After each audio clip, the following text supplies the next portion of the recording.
Welcome, party people. It is Wednesday once again. And tonight for Vibrant, we're joined by everybody's favorite Rachel Munoz. Is that how I say that? Munoz. Munoz. I'm sorry. Takes practice. It takes practice. Yeah. You'd think I would be good at pronouncing funny spelled things after finishing up this audiobook, but there's always more words out there. So yeah, here we are on the mystical 222022. Pretty cool. And also I noticed that it's the 33rd day of the year. So there's all kinds of cool numerical syncs going on with today. How you feeling? Pretty good. Pretty good. It snowed. I really like spring snows. So I can always, like, there are people celebrating in bulk today, and I always know when this time of year is. So I feel great. I'm a little tired, but for the most part, pretty sundog. Good. Yeah, I went outside and it was like a massive ice storm. And I tried to walk around in ground for a minute before the show, but the ice was like little dagger spikes because it was frozen, Yeah. but crunchy, which is satisfying. So it's like win lose. Yeah. Both my mom and I were like, it would be a great day for a snow walk. And except it was 12. Like 12 degrees, not so fun. Yeah, we were just Maybe ruminating not. on how glad we are that we have heaters. But hey, what's up, everybody in the chat? Let's say hi. We got Eric Hey. Alexander, Shannon LeGros, Clint, Sunseed. Oh, wait, that's you. Juliana, Slick Dissident, Kabir, Moonwolf, J-Lo. All-star cast already. Awesome. And I'm sure more of you guys are going to pile in. But don't be shy to say hi. And of course, today we're playing it pretty loose as we usually do. So if you've got specific questions or things you'd like to hear Rachel talk about with her amazing knowledge and innovative insights, I'd be happy to just let it go in those directions. Hi, Priestess Rachel, as Gabriel says. Yes. Also, hello, Chelsea in the chat and Lighthouse over on Rockfin. Good to see everybody. Rockman. Yeah, I kind of wish I could put the Rockfin chat up here, but oh well. we got Someday. a blessing of abundance of commenters already. And you brought up in bulk. So actually that's kind of something I'll start on. I'm woefully ignorant on the meaning and history of in bulk. My pagan knowledge is maybe a little lacking right there. So maybe we should just start talking about that since it is appropriate. Yeah, that works. And it's not a surprise that you're not well versed on it. It is one of the holidays that is an in-between. So it's just to mark a midway point between the winter solstice and the spring equinox. So they get overlooked and not everybody celebrates them. But it mostly has to do with the goddess Bridget, or Brit, as you say it. I call her Brigatia because I like that. But she is the hearth. She is the wife of the Dagda. She is also the first queen of the Tuatha De Danann. So she's kind of a big deal. She's a creator goddess. Tends to stand for poetry, blacksmithing, healing. Pretty amazing. I really enjoy her. And she's really showed up in my life, like, personally. So I have a special connection with that. And like I said, I always feel this time of year before I look at any calendar, before any dates show up. I always know when this time of year rolls around. So it's pretty Sounds fun. like you're kind of goddess. You got poetry. I happen to know that you at one point mentioned leveling up your blacksmithing in Skyrim. So you at least have a virtual blacksmithing skills. I do chainmail. So. Oh, yeah, you do. Yeah, I do that since high school. I asked for some art to show and tell. I forgot that you do like physical craftiness too. I was just thinking of your graphic art, but you're definitely a creator of many trades. I love that. Yeah, I love working with metal. It's a good one. It's a good physical substance to work with sometimes. Well, let's see the chainmail. Okay, I have it's elaborate. So I have stuff like this. That is multi-tiered. Awesome. That has ultra suede and pink pearls. And this one is silver with lapis. Dang, that is gorgeous. Yeah, I like doing these layered ones because they're just more sturdy and they just feel good. But just like little stuff. This one I made for somebody needed this. I only wanted this much of it. But this has lapis and onyx. Is it copper there? This is all copper. So you can have a lot of fun. I bought these stones mostly for Pisces energy, but they can be used for a lot of different things. Onyx is very protective, and lapis is, for psychic ability and calm, but insight. So that is a nice segue, because those are things that I like to do as shamanic practices to kind of connect with and keep other things in the consciousness. Like we talk about hanging out with Venus for a day. Maybe you consciously say, okay, today I'm wearing copper, and that's related to Venus. And that's always, if you're wearing it, it's in your mind. So you're going to start seeing more Venusian things and open to those messages, because you've made that intention. So just little things. I like to think of it as enchanted armor, which sounds silly, but it's real. You put your intention into it, that definitely carries through. And copper is an amazing electricity conductor, which is like the life force energy itself. So makes sense that if you also combine it with certain stones, you could really amplify the effect. Yeah, that's a big part of it too, is like, as silly as it sounds to say out loud, there are real sciences behind it. So yeah. We've all been very impressed already. So cool. Yeah, okay, so now that enough of us have piled in, I wanted to go over a couple of things real quick, kind of announcement-y things. So first, our friend of the show, Kalina Lux, was just recently on Crow 777. It came out today. And I'll pull up a link to that and post it in the chats. But I really want people to know about this, because she has started, it's in Puerto Rico, but she started a church there. Legally, it has to be called a church, but it's not your traditional type of religion. And they are providing people around the world with religious exemption, legal paperwork in extreme perfection, in terms of being able to circumvent all the silly things going on around the world right now in terms of lawless mandates. So I want people to find out about Templars Aquaria. I'm going to post the link in the chat right here, and we'll look at the website. Cool. It's so beautiful. I mean, there's a physical temple going on, like a healing retreat. And when you hear her story, the number of synchronicities around her getting this land and starting this up, it's remarkable. And another thing it connects to is the fact that she's operating this as a PMA, a private member association. So we talked about private and public with Gabriel at the beginning of January. And then the newest InnerVerse episode, we talked to Clint Richardson, and we got into that subject as well.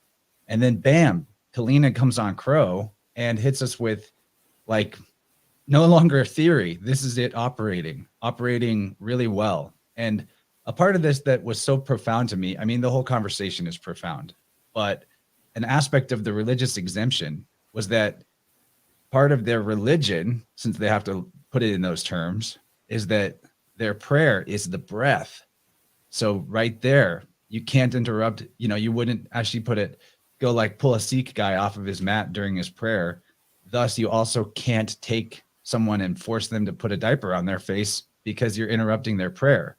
She said something that was so amazing, that when we connect with the breath, that our ability to manifest whatever we think about and intend is amplified to a near instantaneous level the more consistently we stay connected with spirit, which is breath, respiration.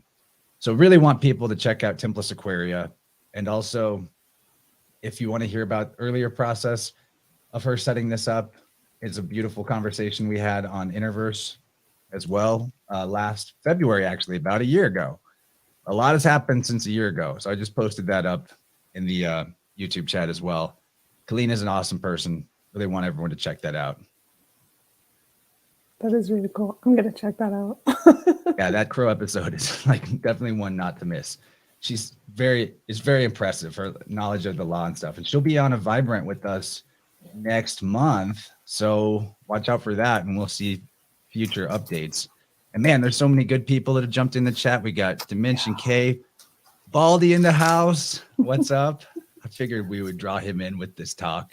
Jenny B, Kaylee, so good. Maybe we'll get some call-ins later. Yeah, that'd be excellent. Yeah, but before I go on to the other cool announcement, figure you may have some thoughts on some of the things I just said, because it's so profound, especially the breath, you know, as prayer. It makes perfect sense. It does, and it's nice to like actually put that out there as a legal thing, like, and like recognize that, because I think when we get really woo about our breath, people don't take it that seriously. You know, you say the word. I was joking with my mom playing Scrabble. Chi is a word, and we were kind of laughing. I play Scrabble with my mom a lot too. It's what we do. She's really good at it. I only lost by 5 points. But we were joking about taking chi out because, man, it can get you a lot of points if you place it just right. And I laughed. I was like, Mom, you're thinking about taking breath out? But, you know, with these different words, people don't always take it seriously, or because there's religious connotations involved, they don't. It's like, don't talk about that. How else are you going to play those Qs? Q, which is right. Q, which is 22, right? I had a U, but you know, I just really couldn't catch a break. Like, just give me some better letters.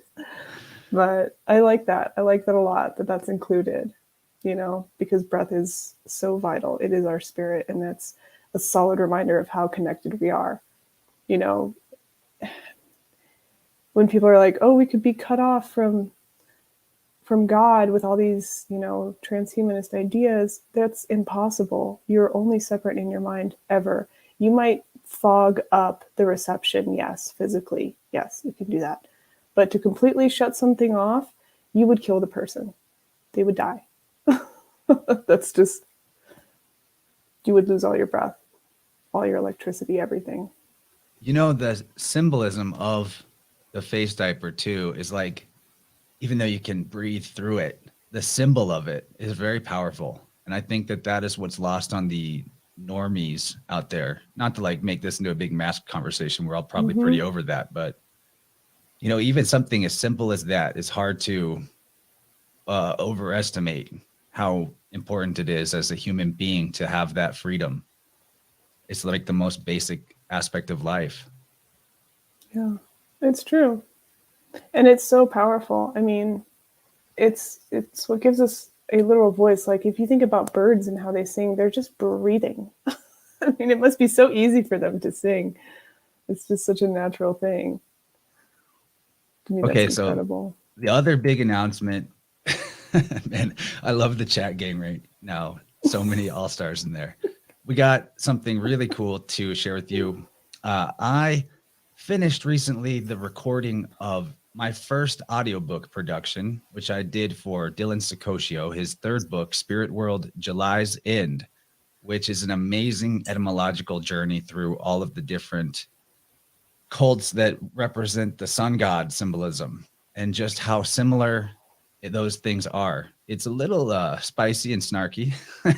Probably read it with that tone, intending to, you know, match the author's feelings and intent, but there's so much vast knowledge, and his decoding of things, I think a lot of it is innovative and original, and a lot of it is based on some of the best authors of the past. So I want to share the link for Spirit World here in the chats as well, and maybe play a little sample of it, because I'm really proud of this project. It took me like 100 hours to put it together. So you can check out the Amazon link here and just buy the book outright, or the second link is for the Audible, which will get you, like, if you've never signed up for Audible, you can get the book for free if you sign up as your first free book. So that's pretty cool too. So here's like a little sample of this book with me reading it. I'm pretty stoked on it.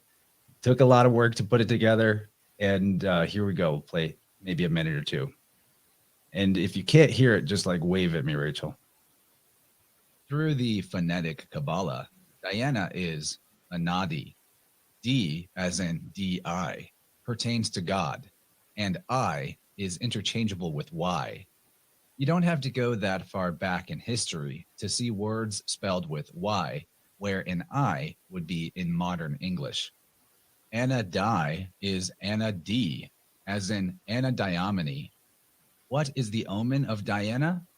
Venus Anadiomene is Lucifer rising from the sea, the pure sea, the Virgin Mare, Mary, or the Virgin of the Sea, Venus, Virgo Marina. Diana is connected to Inanna, which is connected to doors, Janua, or the year, Anus, and Janus. It goes like this: Diana, Janua, Anus, Janus, Janus. The cult of Jew Peter put the I in anus, just like they put the sex in your government or Congress and monetary system, commerce. Do you have the courage to walk through the Janua, or the door I've opened for you? So that's a little sample. Nice. It's a couple more minutes of a sample. It's a 5-minute sample, but it's an awesome book. And if you buy it, I do get royalties for that. So you get to support me, you get some knowledge, you support Dylan, and we'll have him back on soon too. He's doing a lot of great work. Has a 4th Spirit World book coming soon. And kind of a cool sync just right there in that sample. We're talking about Venus again. Mm-hmm. Yeah. I love that because Venus just went direct, so maybe we're all feeling much better. It was kind of hard. Yeah, that was a kind of hard retro. That was tough. Usually, that's the thing. It's like, it's very real when we say some people experience this more than others, because most of the time this stuff happens and I'm like, whatever. But this one hit pretty hard. Not gonna lie. It's really intense. There is an instant change of vibe on the day it went direct. Yeah, everything just feels so much better. And I think it couldn't have happened during a better time when the moon is turned off. Well, I don't do as well on the moon being turned off either. I'm representing all this black right now. I got black jeans on too. So grim. I'm extremely goth, guys. I know. I tried to do black, but I couldn't get all of them. It's like, yeah. Well, hey guys, hit us with some questions for Rachel, and maybe we'll start talking a little bit about gene keys, because that can be where we start. I'm interested in learning more about that system. Yeah, it's pretty simple, which is what I like about it. I think a lot of these systems you can make complicated, and that's something I do want to poke at a little bit. But for anyone who isn't familiar, it is a juxtaposition between the I Ching and astrology. So it's got a bit of a mystical vibe to it, which I enjoy, just coming from a mystical union mindset. So essentially, each key is an I Ching gate, and they go through a shadow, a gift, and a highest state called a city. So there's a profile that you get with all your placements. That's called your hologenetic profile. And it kind of breaks down which ones are activated for you personally. Now, the thing about it is, with the I Ching, really you can live all this stuff throughout your life. You know, it's almost like you don't even need this. But it's nice to have a starting point to activate all of this within yourself. So this is Chance's profile. Yep, here's an example. Putting myself out there. There you go. So there's different sequences, which is what the different colors are. And I've only taken one of the courses so far. And I will say that I think it's worth it. After being somebody who did all this by myself for a while, it is really nice. The green ones are your activation. So that's exactly what it sounds like. It's just getting yourself familiar with this, kind of more of a purpose-driven path. The red is for your Venus. Venus has to do with relationships, obviously, but also how you work with others, getting to your vocation, the thing that makes you go, the thing that makes your life big and beautiful, and that helps you out along the way, which is the blue, and that's your pearl sequence. So I don't want to miss these questions. Oh yeah, we've got one specifically about your favorite system of magic and comic book series. That's a hard one. Favorite system of magic? Probably intuitive. Because I'd like elemental magic. That's probably my favorite, hands down. So Elemental magic. So describe Yeah. what you mean by that.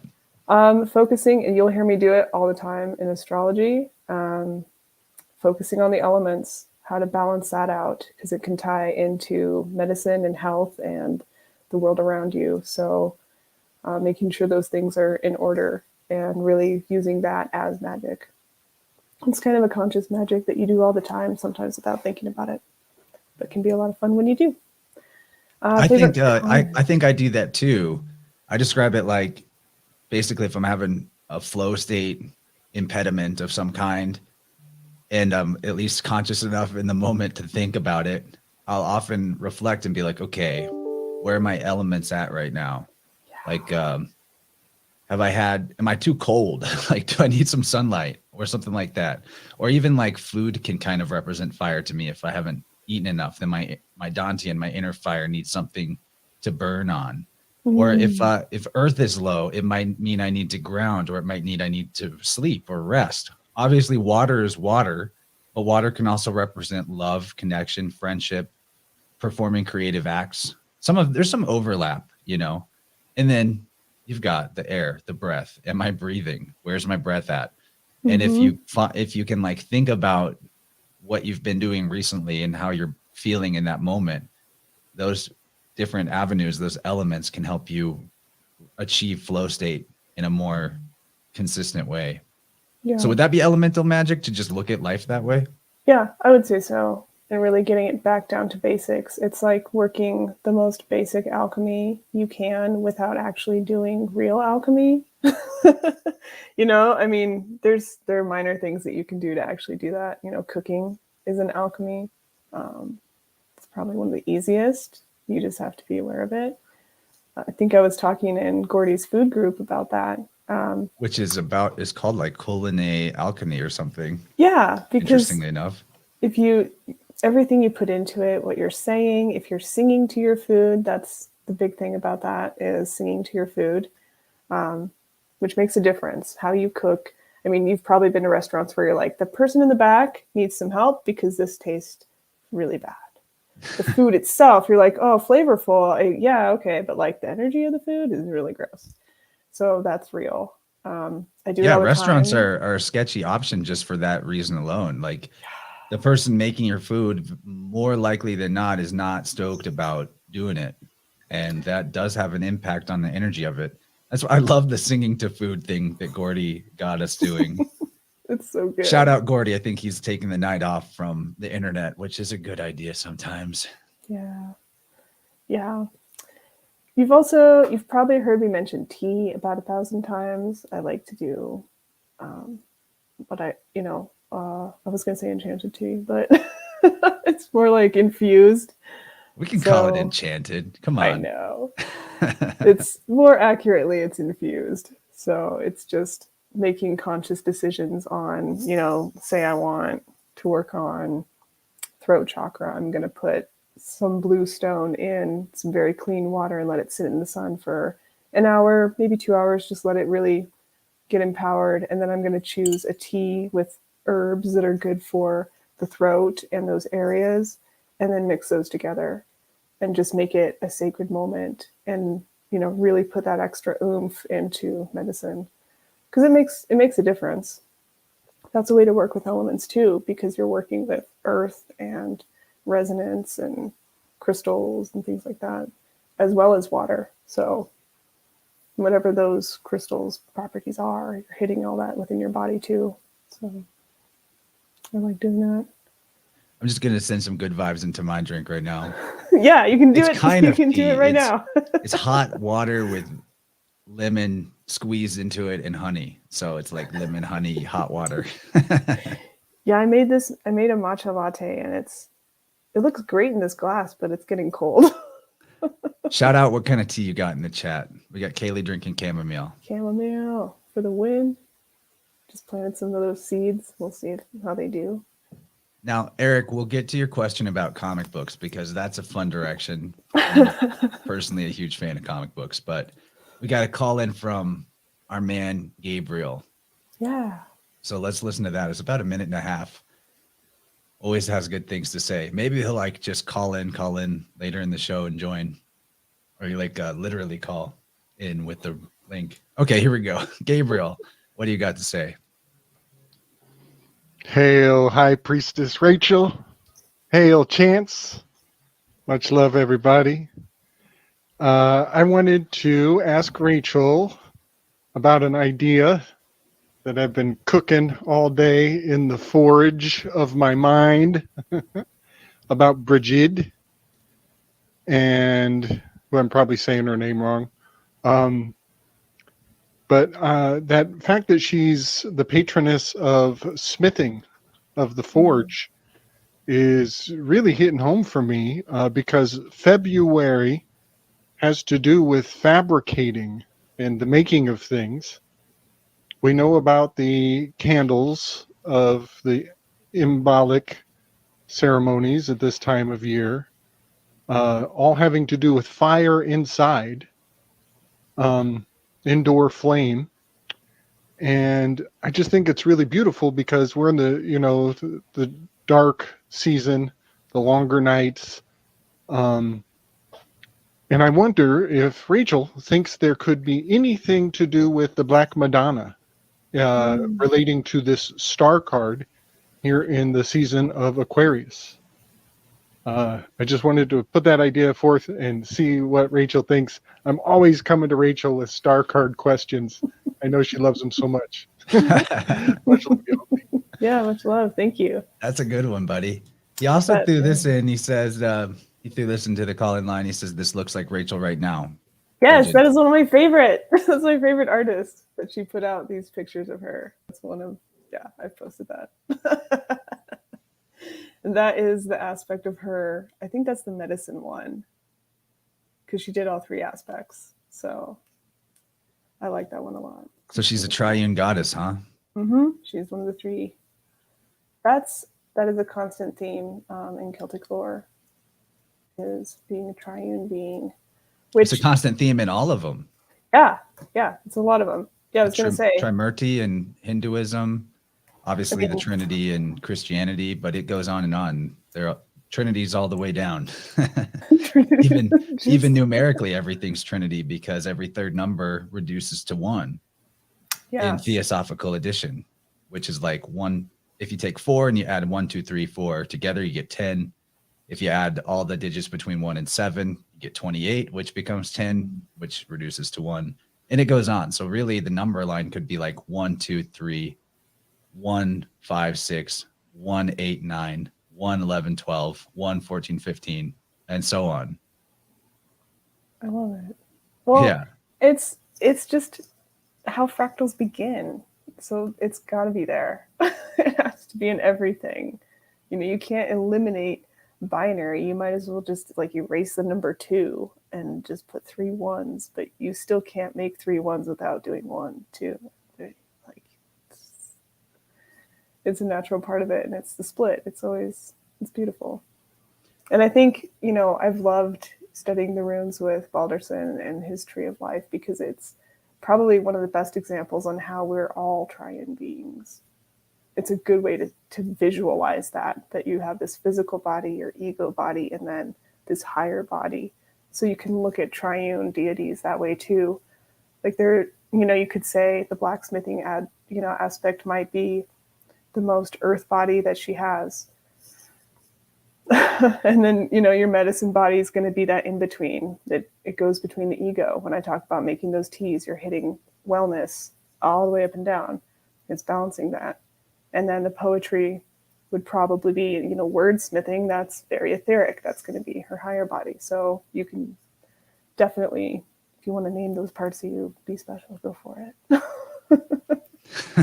So did we keep track of Gabriel's question relating to the star card and the Black Madonna? Yeah, the Black Madonna is not something I'm too well versed on. So I would have to think about that a little bit more on a connection there, because maybe we can draw him in to talk about that.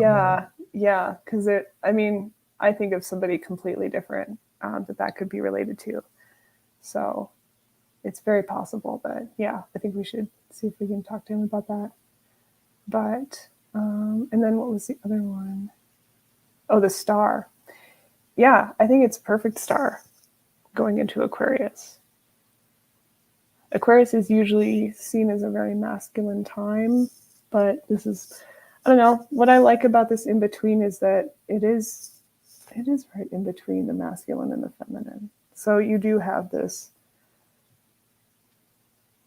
bridge between the two energies, between seasons, somebody to usher that in. Kind of like, we're very familiar with psychopomps, but we're not very familiar with doulas, with life, psychopomps, I guess. We don't have anything like that, at least not that I've heard of or heard speak of very, often, if at all. One of the first Birth people I heard coach. talking about using the private member association, I don't want to call it a legal loophole, just like, your right to not be a part of uniform commercial code law and be a corporate person and all that, and not need to be licensed just to like exist and do normal human things. There was a lady that came on Crow 777 again. That podcast is just a wealth of information about the legal spiritual dichotomy, or how really they're reflections of each other. And this lady was a doula who gave up her license from the state to operate in the private, which I thought was remarkable because it meant no longer would the liability for any harm she did be put on the state. It would be her responsibility, but also now she doesn't have to like follow all the stupid procedures and rules and rape needles and things like that they would want to offer the child as soon as it was born. Crazy stuff. So yeah, and here's an image of the star. But I love what you said about the doula. This is the Aquarius card, right? And it represents so many things, like art and creativity is an aspect of it, but also this balance between it's almost like a balance between the giving and the receiving side. You're adding water to your pool, but also giving it to the earth. So, I mean, both jugs are pouring out. It's a water bearer idea, but it's also kind of like receiving, because the one is a reservoir. There's so much. There is a lot. And the thing is too, like if you look ahead at Pisces, the fish are supposed to be Aphrodite, Venus, and her son. So Aquarius in this card is kind of like recognizing yourself as the vessel, as much as it is, you're holding one, sure, that's, whatever your tools are in this world to give, but also that you are literally a vessel for life. And whatever you're doing is ushering new life and new love into this world, if that's your intent. Yeah, or not, if you get right. or it's maybe not. Yeah, behold, the ladder goes up and down, type of thing. Yeah. The next InnerVerse, there's a good flow about this, like the body as a vessel container for life force energy, and why it matters to have integrity, like as in your vessel not being all cracked up and full of holes and leaky, so you're leaking light everywhere. But what made me laugh was that before we came on the air, you were talking about your rune bag. Oh yeah. So I'll let you describe that and why that relates to what I just said. Yeah, for some reason I have this weird thing that keeps happening with even my purse, my regular purse, but the lining keeps coming undone. So I've done a few reads and I'm like, oh cool, grabbing some runes. And then I've realized that there are a bunch between the lining and the bag itself. There's just this hole. So I'm like, okay, there's all this mystery down here. I don't know what those are. I thought there was just one when I was looking at it earlier. No, there were a bunch. It's a big hole. Okay, so I guess I want to talk more about Gene Keys, but I don't want to lose track of Eric's comic book question. So let's touch on that, because I'm a huge comic guy myself. I haven't read them as much as I used to, but I really, for a very long time, really loved The Sandman. I used to have the big anthologies, like the big volumes. Recently, I've enjoyed The Wicked and the Divine. I'm getting into that one a little bit, just because it's kind of a fun idea. It's a fun thing to play. If you with. have any pirated digital copies of those, you can send them to me. I wish. I wish I did. Yeah, I would recommend, before anyone even thinks about watching The Sandman when it comes out, read it. I'm very interested to see how they handle it. I mean, there's a lot you can do to comics. I mean, you guys have been going over Marvel, and you know, there's some leeway. And with that particular comic, the leeway that they have is that Dream is, I almost said eternal, and that is not the right word, is an endless. So Dream is always existing before and after everything. So any story involving him is completely relevant. It could be any story. So it's like they can choose to follow the comics, or they can tell completely new and different stories, and it would be just the same. And that's in Sandman, Dream is the main character. I know that much. Mm-hmm. Yeah, Or there's AKA Dream, character. Destiny, Death, Desire, and Despair. The 5 Sounds Ds. like something I would enjoy. Yeah, it's been a while since I was reading comics, but I used to be I liked a lot of independent stuff and some Marvel stuff. I mean, got my spiders. This is how I knew I belonged on Weaving Spiders Welcome. I had to show this to get in. Right. Mine's hidden somewhere. I don't have it yet. But some of my favorite comics, I really liked Saga, although I never finished that one, ironically. Yeah, I lost track of comics at that point. But man, I have another one that's kind of on the darker side that I really enjoyed, was called Scalped, which was like this noir, sort of mystical but dark and gritty murder mystery story about an Indian reservation. Anyway, that's a really good one by Jason Aaron. And I have a friend named Zane who who's still writing, it's ongoing, a comic called Righteous. And it's kind of a trip because he started writing this, I think, in 2018 is when it first started getting published, and it's self-published. And I haven't caught up with it for a while. I need to talk to him, bring him on a Vibrant. He's a light worker, like an energy healer type of guy. Oh, and that's cool. A powerful one too, who just like doesn't use implements or tools or anything fancy. He just like wills things to happen with people's consent, and if that makes sense. Yeah. Really amazing. And he's got an ear for higher beings to whisper and stuff like that. But his book Righteous, I think people should check it out. I'll look up a link when I'm done talking, so I don't have to type with my mic on. But it's about a guy who was a insurance numbers guy, and he like helped companies that they insured basically like fudge the numbers so that they wouldn't need to recall things, even though people are getting killed by them, if that makes sense. Helping them save money and make money by not needing to fix their faulty cars and products and like that. So one night he gets visited by this like being of light in his sleep, and it touches him on the head. And when he wakes up the next morning, he's different, and he can't do anything selfish that's in a negative sense, or like greedy in a negative sense. Basically, a simpler way to put it is, if there's somebody in his presence that needs help, he is compelled and must help them. And if they accept his help, they get the disease that they must also help others that need help in front of them. Pass it on.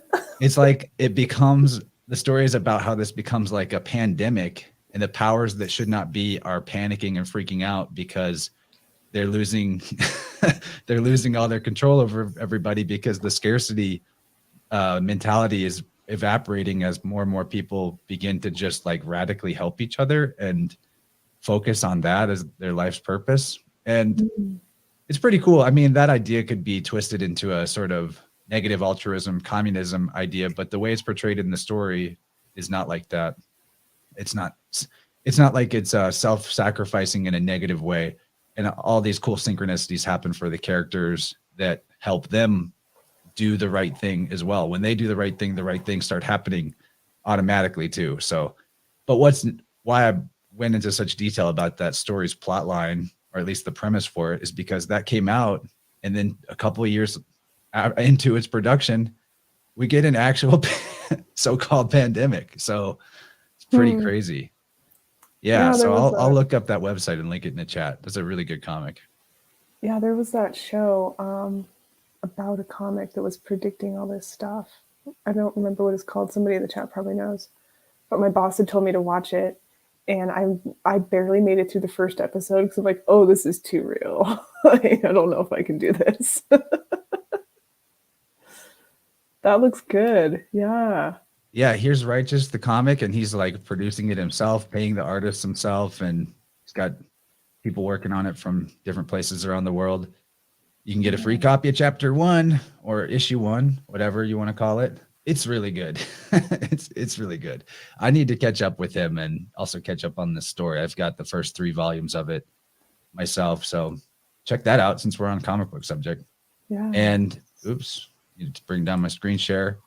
There was something cool in the Vibrant chat actually that after I linked this in the Rockfin chat, I want to show. Juliana shared it for us. The 8-pointed star, as seen on the star card, contains all the runes. Yeah, she sent this to me the other evening. I've seen it. I've seen somebody do the Hebrew letters, which is cool, but I do like seeing the runes in there. There are a couple where I'm like, I could probably fit it in a different way, but I do like that it fits in this 8-pointed star. I do like that. Yeah, that's pretty rad. Nice share, Juliana. People, some good stuff. Feel free to share in that call-in line. We really appreciate it. Helps us keep this train moving because we don't know what to talk about. Right. Well, the 8, what's cool is the 8, I can show off some art. The 8 does correspond to these festivals because I think some people have seen this. Oh yeah, I was hoping you would get this one out. Yeah, this one is awesome. So describe what we're looking at. This is it's so beautiful too. I really love the metallic gel pen or whatever you use there. Oh yeah, I have some gold paint. Yeah, so I really wanted to go by the sky and show the outer. I didn't realize this when I started, but afterwards I realized that this is all the Fibonacci sequence. So you have 3, which is in these little orbs here, as colors and actions. Then you 5, 8, and 13. So I have 13 constellations. You can still do 12 if you want. 12 is part of the human binary sequence, which is why both systems work. And why the colors, there are 4 colors. That is the CYMK, which is used in printing. So that's human binary, just for those elements. But so the innermost ring is for plant sequences. So you have seeds, germination, growth, pollination, and seed formation. That's also Venus sequences. Then you have 8 fire festivals with your solstices and your equinoxes, which are fixed so that no matter where these are, these always stay in place, which is interesting because that puts the spring equinox in Pisces. So that's like the outer ring is sidereal, basically. Mm-hmm. Yeah, I'm trying to get as close to the sky as I can. But if that's the system that describes it best, that would be accurate. So, yeah, sure. Right.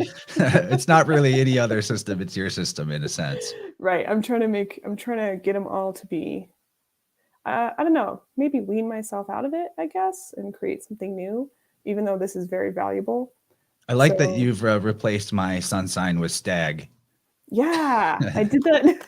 I did that on purpose. I did it. I made a copy for Sean and put it on there too. Just so that it starts out somewhere in nature instead of a god and a deity. But it's still just as potent and powerful and still has an amazing role. I think it fits too. I think so too. And I'm trying to really rewire my own self. I did include the 13th sign, but I left it as a glyph, not just because it fits better, but it'd be hard to fit. Yeah, like tiny, tiny words. But also like anyone who wants to put their own character there, something that you identify with as a serpent bearer, which is your tool wielder. I was debating a long time on what this element was, this 5th element, but it's absolutely metal, because this is water. this is fire, and you must have a conduit for that. You need a physical conduit for that. It could be wood, so this is metal. That's also going back to super basic Chinese medicine. More than one person is already saying they want to buy a print of that. So you may want to make that I make happen. hand copies, so let me know. It takes some time, but I like making them. So if you want one. No reproductions. It must be handmade, hand-drawn. It is hand-drawn only because I make this paper myself. So I got this from a listener. Ooh. Original painting of a stag. So that's perfect. There's a cat here dangling off it. Even better. Yeah, this was, I think, before you were switching Aries to stag, maybe, but pretty cool. Yeah. Created during a flow state, which advertisement coming up right after this on the Weaving Spiders Welcome channel, probably. But if not on this channel, then flow state. Flow state. Where we get together and we'll hang out and read books to each other and make art. I'd love it if Jim hosted it. I don't know if he's listening right now, but if he can't, I'll do it. But I wouldn't mind not having to drive. But yeah, lots of people want to buy one, so you better start setting up your retail empire, Rachel. All right, guys. Well, find me on Telegram. That's the easiest way to get a hold of me right now. Oh yeah, I was meaning to share your Telegram channel. So talk about those while I dig up the links. About the Telegram? Yeah. Like, what do you do there? Because I know you do things like you have little events and such. I'll post stuff. I'm going to begin doing some rune pulls during the moon cycles. There isn't one right now, so if you go check for one, there is not one for what I'm calling void moon, because there's technically no moon tonight. So nothing for void moon. This is all your time. I don't do no pulls for you. You get in touch. So there will be one on the quarters and the full moon. So I'll start pulling some runes for that, just kind of like check-ins.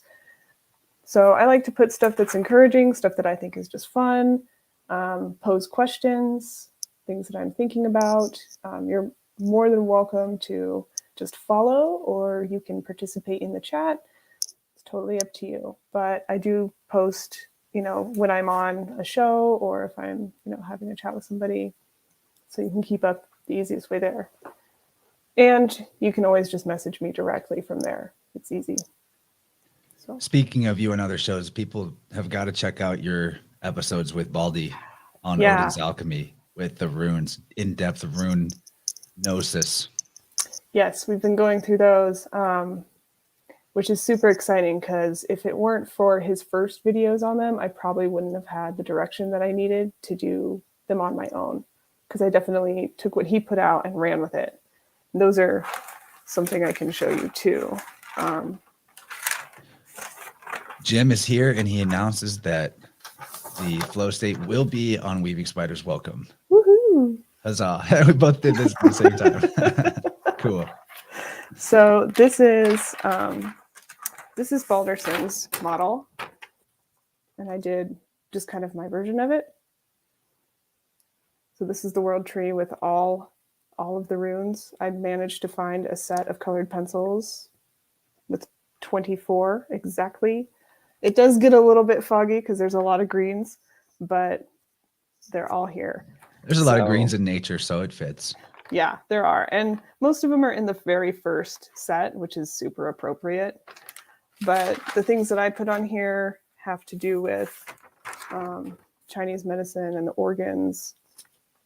You have all your energy centers. So if you want to use, just be mindful of what you're healing when you're singing Galder. You can focus on your lungs or, your guts. So, but what's cool about it is that I'm really glad that I put all these extra elements on there because it goes into elements in the I Ching all the way up to heaven and lake and mountain, wind. Those are all still totally relevant and they all make total sense going up. So it's been pretty cool. But having that project during 2020 and studying all the runes was really a healthy focus for me. Just got cracked up by the chat. Justin on Rockfin says, a lot of green in my body. Good. Good deal, man. Good stuff. Okay, so this whole part reminded me. First of all, I remember sitting in on a live stream you did on your Telegram channel where you were going over this model that you'd drawn out and talking about some ways to use the information in it for healing, and it had a lot to do with tea. That was cool. It's just the easiest. It is. You can infuse things in water so easily. But a question that just reminded itself to me was about like that we were considering talking about was mudras. Mm-hmm. And you know, I just got this cool mudra oracle deck you can draw mudras out of and get a random one for the day that is chosen for you by the universe. And that's been pretty cool and helpful for me, especially to like learn certain specific mudras. But I wanted to know, you know, where you're coming from with that practice or study and what, like how that's working out for you, if there's anything you want to share about it. I did share one that I was just randomly given by spirit with the spiders during one episode. I call it the void mudra because that's what I was really focusing and honing in on, was spending that time. But since you've started posting them, I've been doing them a lot more, and it's been really awesome. Like, and I find sometimes when I meditate, like I feel like doing one. It just, there's something about that energetic connection and those acknowledgments while you're doing breath work, and you know, it's just so direct. Yes, J-Lo. The Gene Keys did come out with mudras for each I Ching gain, which is really fascinating. And I haven't gotten into it too much, but I have seen some stuff about it. And I think that would be a pretty valuable practice if you're focusing on your profile first, because that's, like I said, it gives you a good direction. It's a good starting point. Because it's like you could look at 64 and be like, which one do I do first? It's like, start with you. Start with you. So do you have that list? I don't, because I think now they've put it in a course, which is like $30. That's not that bad. No, not that bad. I'm curious about it though. Yeah, I would love to see more of what they have for each one. I think I just saw I have to remember where I saw it, but yeah, it seems neat. And I think they're kind of pushing it a little more as something new, something you can expand on and incorporate. Now, do you have Gene Key reference handy at the moment? I do. Because I want to talk about, since this is episode 25, it fits for me because in my Gene Key sequence profile, what have you, the life's work position for me, and another one, actually, I have two. The only one that doubles up in my chart thing is 25, and this is episode 25. So that's perfect.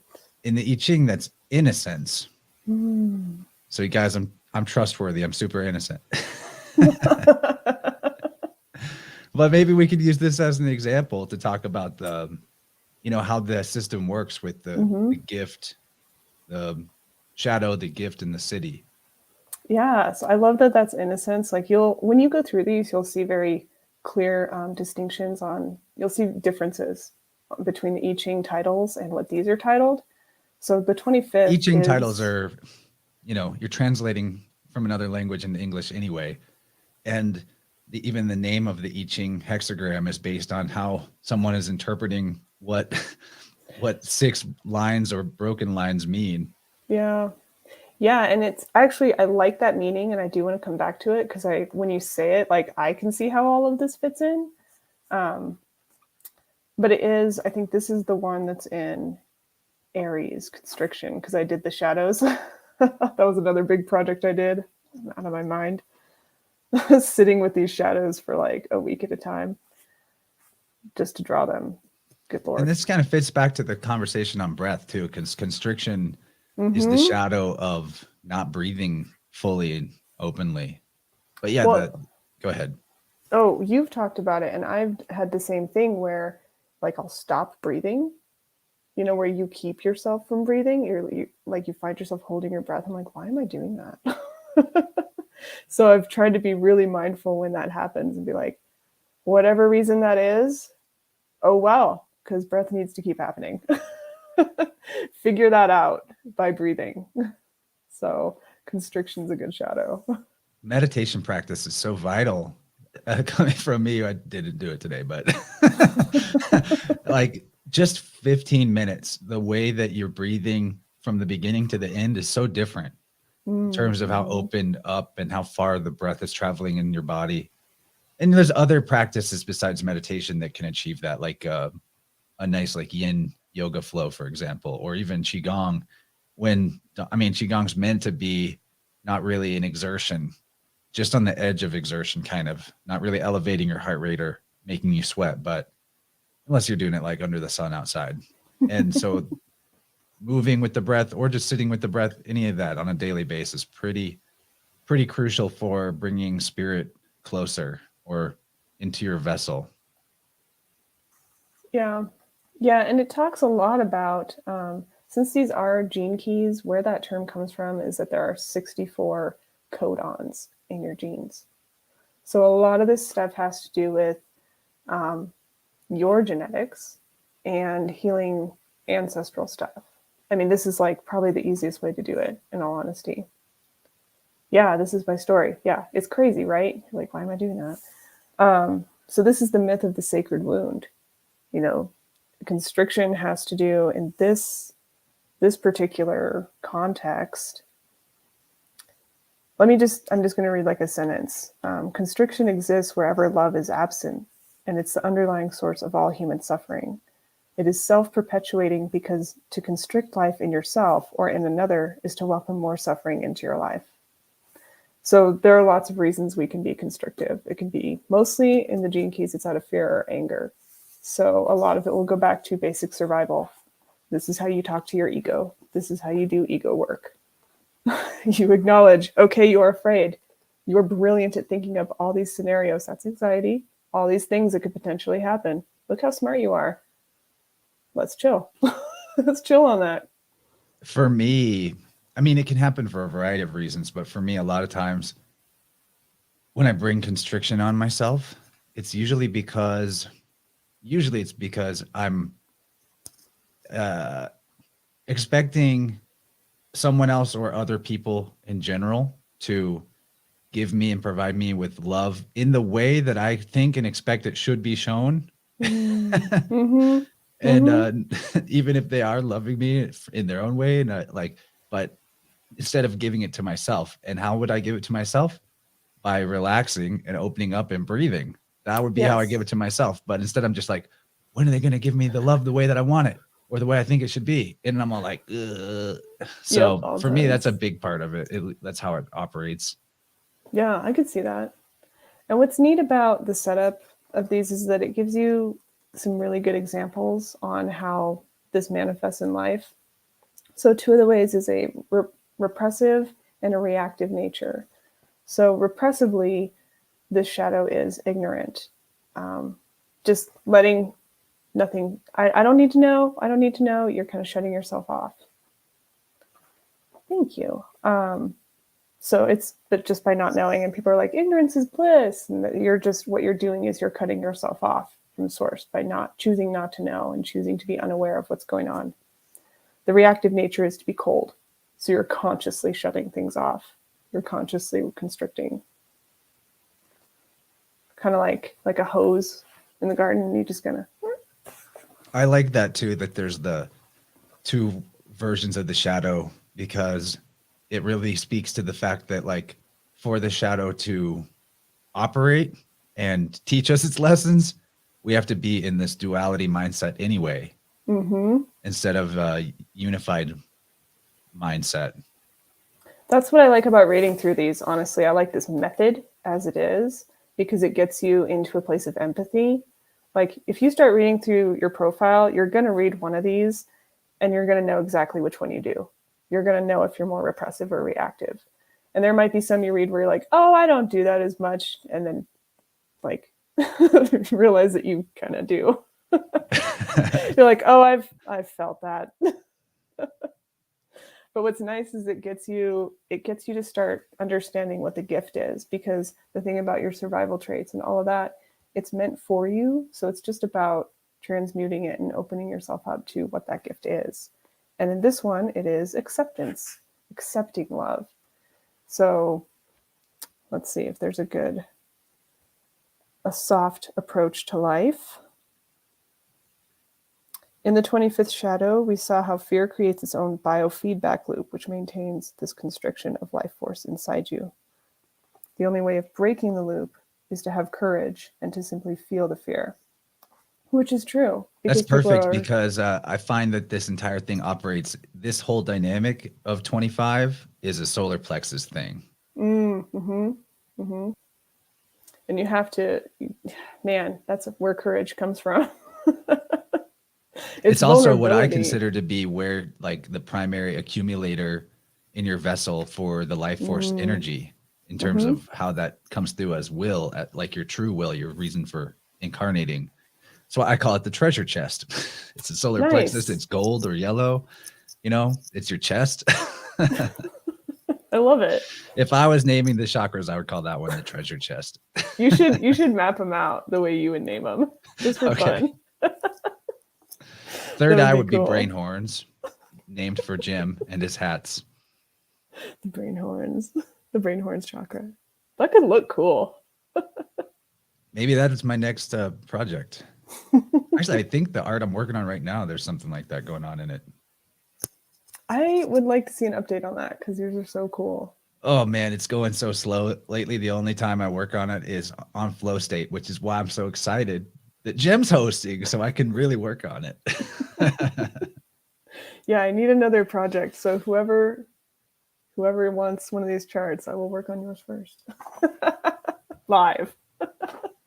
While we're in this little interruption on the conversation, I want to link in the chats Weaving Spiders Welcome, episode 64, featuring Rachel and me and the whole gang. So it feels appropriate since that was Heck yes. 64 hexagram, 64 codons of DNA, Nintendo 64. Very important Nintendo 64 information in that episode. So, you know, pull that up and queue it up for later. It's worth spending however long it takes you to get through the 4.5 hours. It is full of gravy. Lots of funny Alan in that one. Pulling all kinds of stuff out. Good stuff. Yeah, good stuff. The surprise card. Yeah, so, okay, we're moving from the shadow to the gift, right? Mm-hmm. Yeah, so the gift is being open. And there's a little quote that says, "You have to relax these layers deep inside you so that you can feel the flow of love once more moving within your being." So it's an active thing to overcome this shadow. It's a very conscious thing to catch yourself being constricted and to consciously say, I'm going to relax, be vulnerable, and be open. Which, you know, it's practice. So it's easy, it's simple, okay? It might not be easy, but it is simple.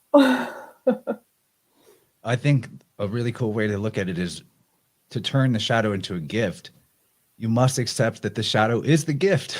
Yes, it because is. As soon as you're like, oh, I'm aware of the shadow right now, you turn it into the gift by making the choice in that moment. Yeah. The shadow is just like the flag waving, like, hey, pay attention. There's a hole here. Take care of it. That's kind of how I see it. And the thing is like the more that you do it, the easier it really does become.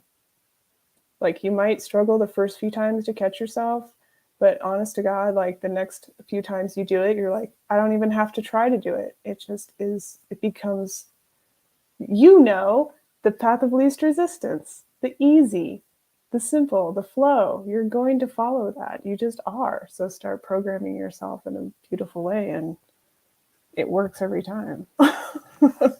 Yeah, it's like the hurdle is only a wall until you decide to go over it.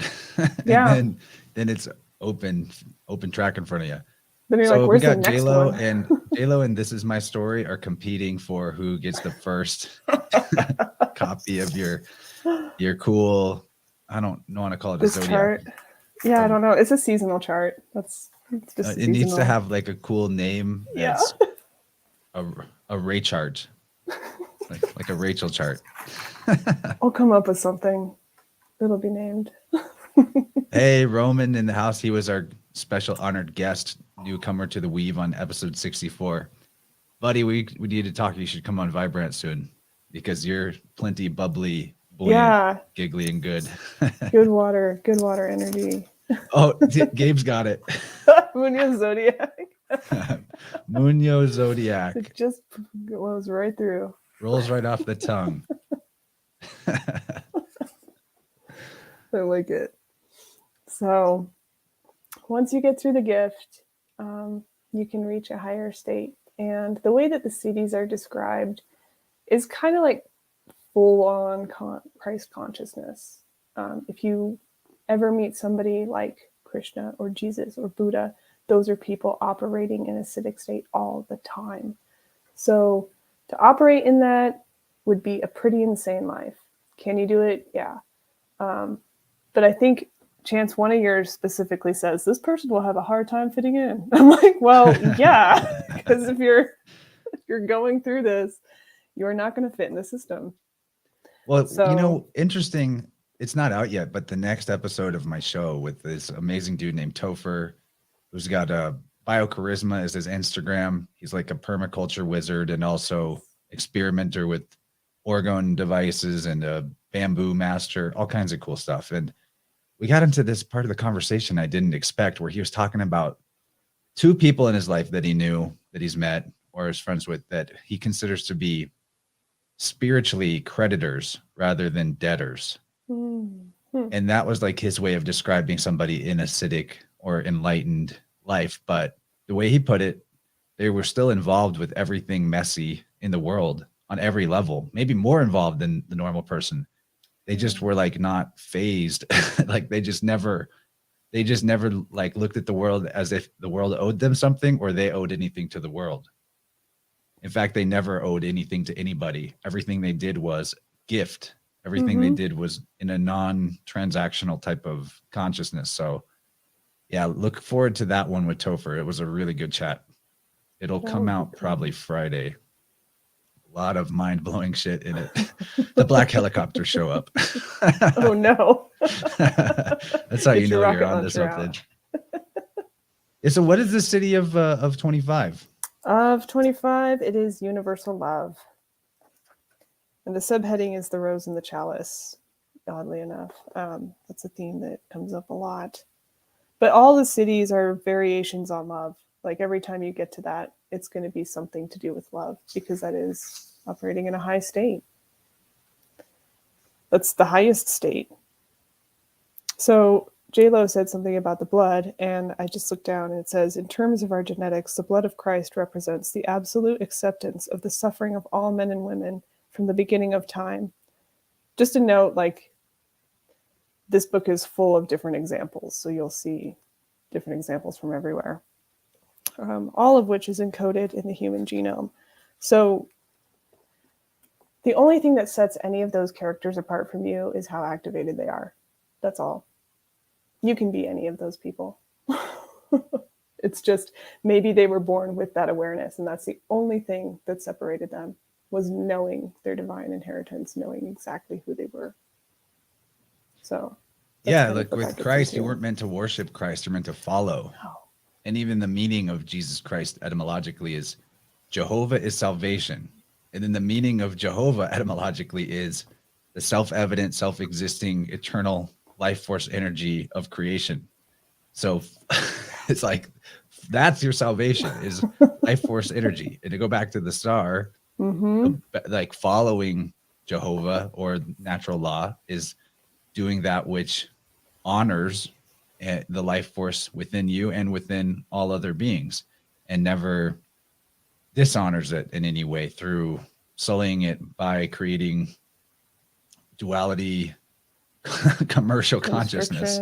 Commercial is the best like word that comes to mind. This weird corporate monopoly thing that we play of I owe you, I'm better than you, you're better than me. This projecting of our shadows and virtues on everybody else instead of owning and accepting that we're all of it.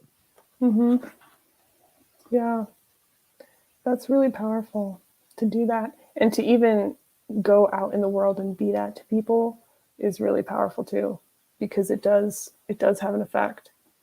I've been like avoiding saying this ever, but I have a very powerful presence, and so I'm when I say that, I'm not just like, oh, go do it, it'll work out. No, it's because I've seen it happen.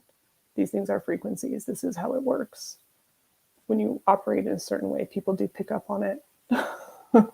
100%. Yeah, I know what you mean. Like when I'm really in the zone, I have people in the grocery store just coming up to me and telling me the worst thing that ever happened to them as if I can Yeah. fix it. Yeah. Like strangers. It's really crazy. And it's okay. So the part that I look down on, like the little, because they'll have like little blips on the sides, just little parts of it. It's super appropriate for the star and everything that we were just talking about. It says the bodies of these people have undergone a radical transformation in order to be the receiver or chalice for pure consciousness. And that's what you're doing. When you do ancestral genetic work, when you heal your organs, like all of these have a physiology point in the body. I think this one is the heart.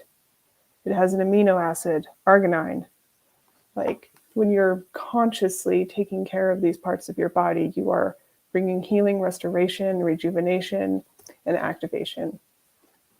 So you're becoming a better channel for life force energy. Yeah, and that life force energy is the same. You know, if you ever heard like you're breathing the same air that Julius Caesar breathed or something like that, you know, that's true.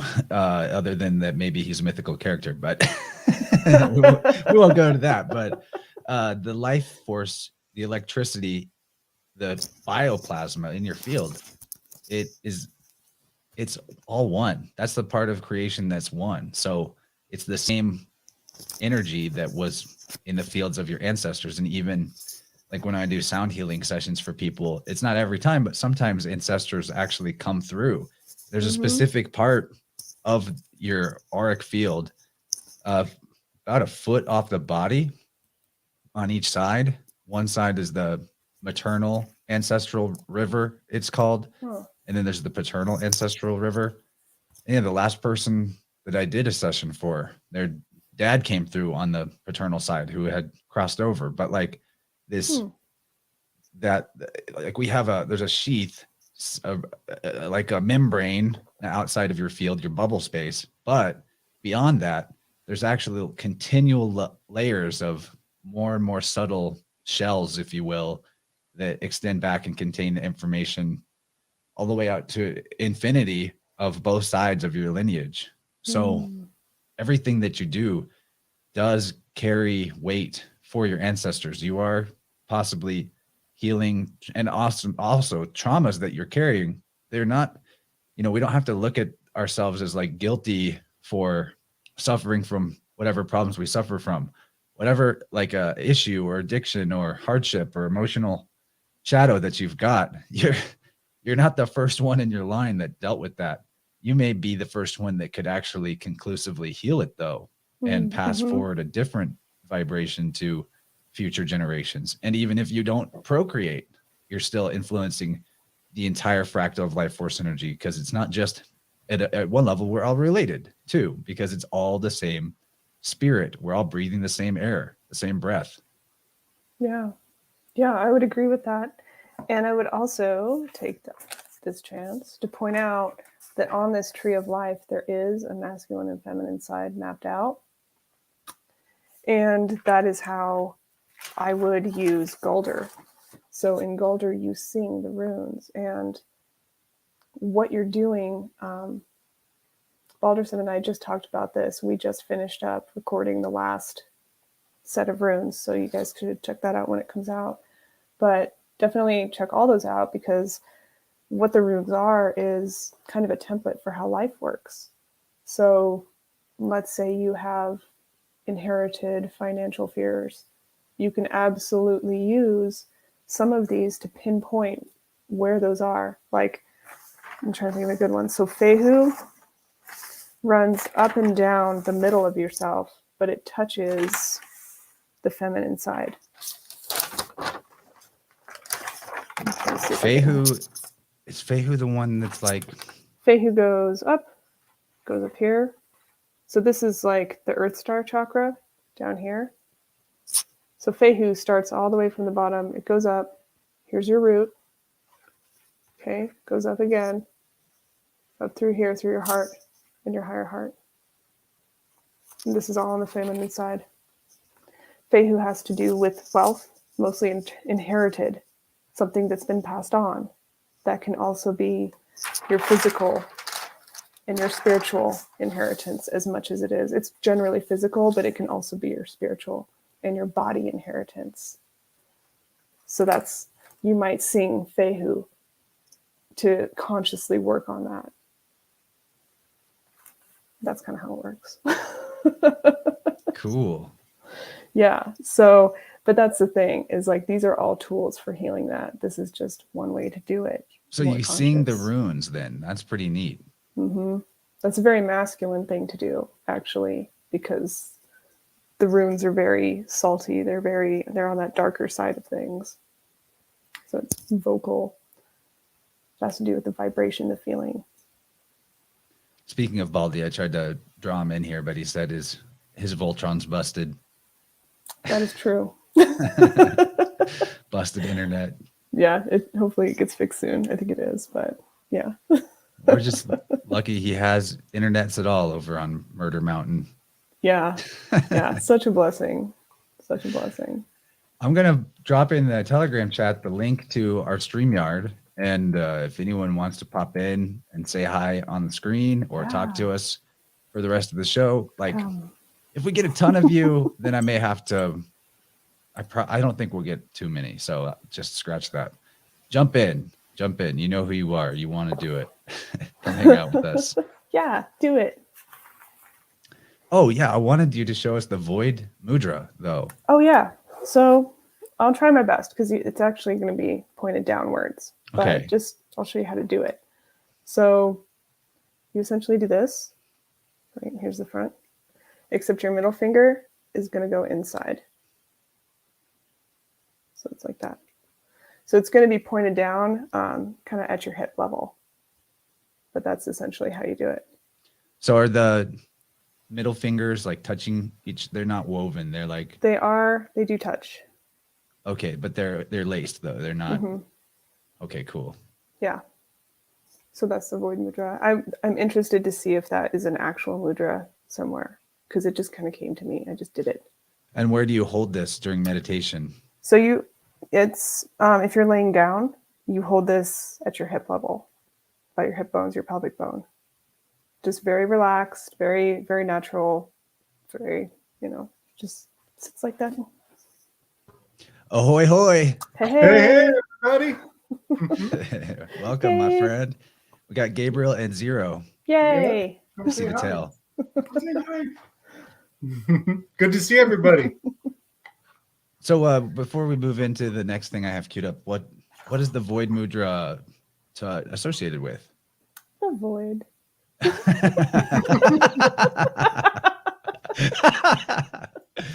Okay, yeah, that fits. You can call it Gununga Gap if you want to be more specific. Space, but it's emptiness. Space. Yeah, the darkness.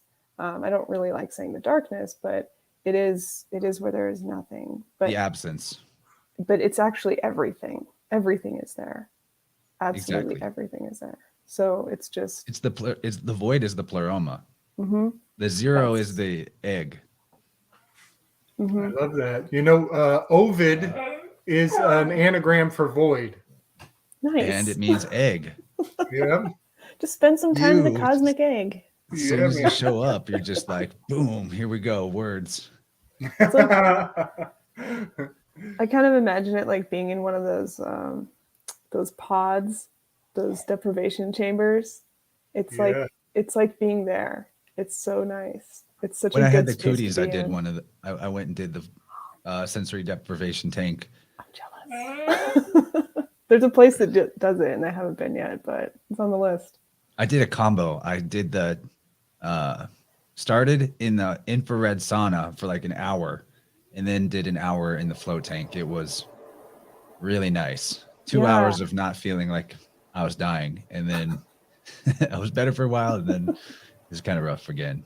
Yeah, that's cool. It makes me think of the standard one of many shamanic practices is to like go into a tent and take in the incense and the sacred herbs and probably some sacred oils, and then commune and come back and tell everybody what to do.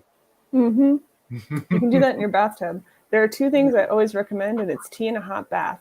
Mostly because I've met so many people who make healing such a big deal. I'm like, this is easy. Nice. You have no excuses. Yeah, If most you of what can- keeps people from healing is they're just like too busy with bullshit to just take a break and do something Yeah. that feels good. Take a 30-minute hot bath. Put some oil in there. Put some salt in there.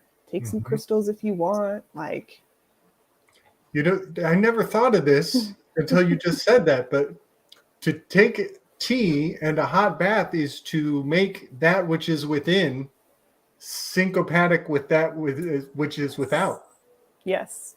So Bingo. you're like, maybe have some similar ingredients so you can have the harmony from within. Yeah, and I think it all has to do with awareness. It all has to do with awareness.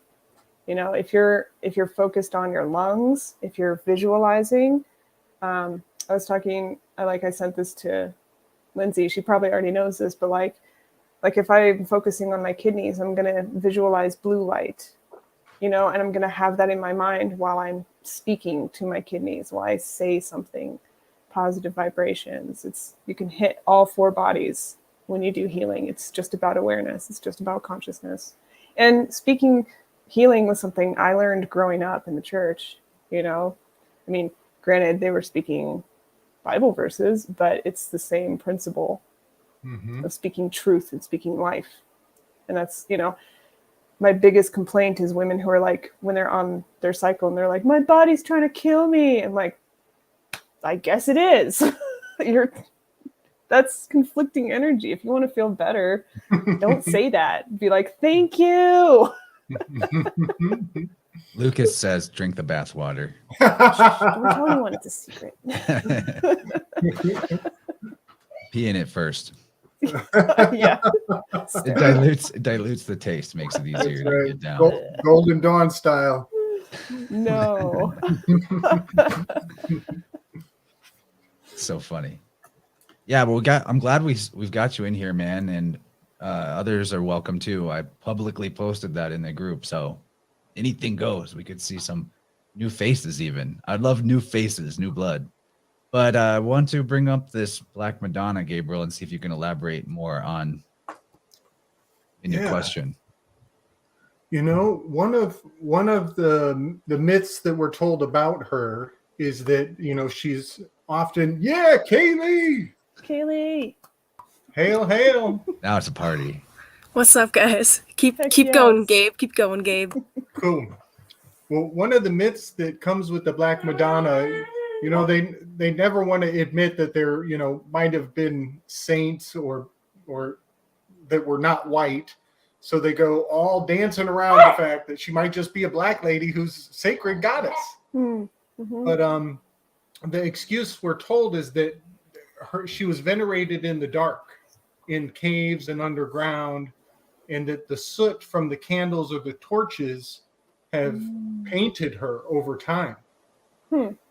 And I think, you know, there's beauty to all of those possibilities, you know, and it's not either or per se, but what I was thinking today was about if you were the patroness of the forge and you're working in the smithy, you're going to be covered in soot, just like they tell us about the Black Madonna. I love that. So I would actually go backwards for a more literal connection between Danu and her sister, Dormu. Okay. Because Dormu is the dark side. You have Danu a light even and a sounds dark. like Donna. Kind of does. So you could have a very literal representation of the dark as a queen and as somebody who's holy, because they're sisters. Duh, they're awesome. You know, we always look at Gemini as two brothers. Sometimes there's two sisters. So right. We're always like the dudes. But there's that. But I do really like that idea of the soot, because that is such a beautiful connection to the dark, to the deep, to the earth, and the things that you can't see, all in one. Like working with fire, you're working with air too. So it's tying together that ether and that earth at the same time. That's really beautiful. I really like that connection, Gabe. That's cool. Yeah, I also I think about like at this time of year, oh, we're in under coins or the earth elements, you know, Mm-hmm. and she's literally always under the earth. The Black Madonna is literally under the ground. But I also think about this is the time to like really dig in and work hard to, you know, make it to the sunny season again, to that climb. Yeah, that's why I didn't mind all these retrogrades at the time that they were. I'm like, this is the perfect time of year to do it. Where all the energy is low, while we're in the darkness already, it's like, all right, we're just going to go deeper into that cave. You're either ready or not. Like You know? even the word grind has the word ground, Mm. you know? Wow. You got to grind, you got to get down, you got to get dirty. I was during the Yep. retrograde grinding out the audiobook, which is July's End with Black Swans. Right. There's Huh. black in Yeah. it there. You were wordsmithing it. The Black Swan. While I was doing my apprenticeship for welding, my first year apprenticeship, every Wednesday, funny enough, we would do a lot of grinding of plates, test plates for people. That's just kind of funny. Anyway. I like that. Nice. Some literal. Yes. I don't know why I love this joke so much. It is in fact Wednesday. I bet this is an old meme from Picture Show days. I found it in Jem's meme bank. It's a treasure trove over there. So Kaylee, what do you think about the 22222 today, the 33rd day of the year? Is it the 33rd day of the year? Wow. It is. Wow, I didn't realize there was another double in there. Well, okay, I mean, other than the Gregorian calendar being 332 days bullshit, to go. Double. it's cool. It's cool. I've been seeing. Okay, last time Jupiter went into Pisces, number synchronicities were off the fucking charts. It was crazy, and exact same thing this time. It's insane. It's insane. I've been seeing double numbers Nice. all week, but. That is I don't know. interesting. It feels extra magical, but I don't really know if that's just me or Mhm. I don't It know. is. I tend to just like that's the way my brain goes naturally. So I don't know. I got one. I just thought of one. I'm so glad you said that. So we're in like 2-2-2-2, right? Is that it? 2-2-2-2-2. Well, 4x4 is the magic square of Jupiter. Mm-hmm. Huh. Things are about to get big. I'll be right back. Zero's got to go out. He's going crazy. 2x2 is not a very magic square, though. You know, it's really easy math. It depends on the twos that you have.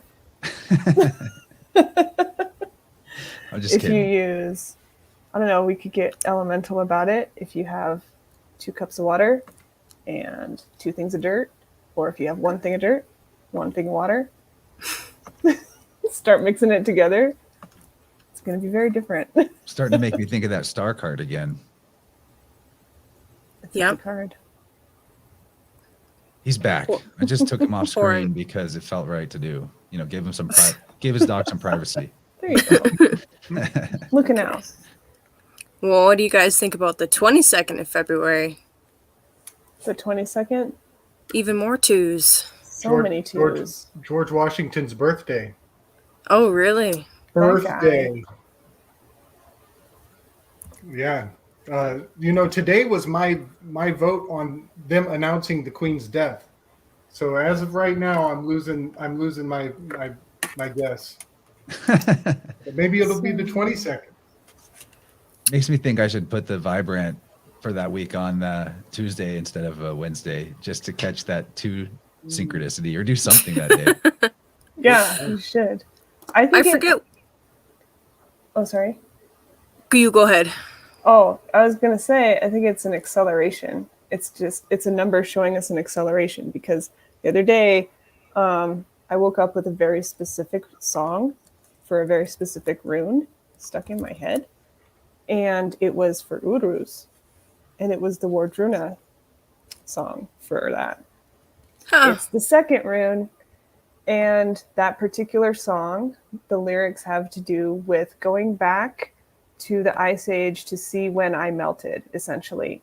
And that's this time of year. We're melting, it's melting, it's melting, it's happening. Like life is coming, things are accelerating. And Uruz also has to do with natural gifts from nature, also high spiritual energy. It's a very spiritually charged rune. In the I Ching, Wow. 2 is earth over earth, which is black over black. And it's Nice. basically like the void womb. Mm-hmm. And 20, which is the other one with the 2, maybe I should pull the 22 as well.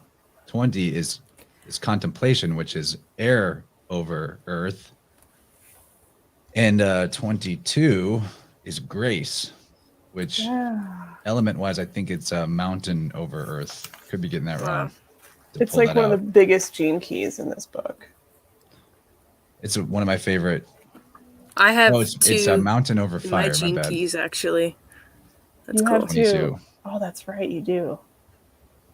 What is that, Kaylee? I said I have 2 in my gene keys. Also, SB Alger just said it's his daughter's 2nd birthday. Aww. Today or the 22nd, SB? I think That's you a said special birthday.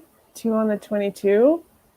In 22, you better do something big for that. That better be her first memory.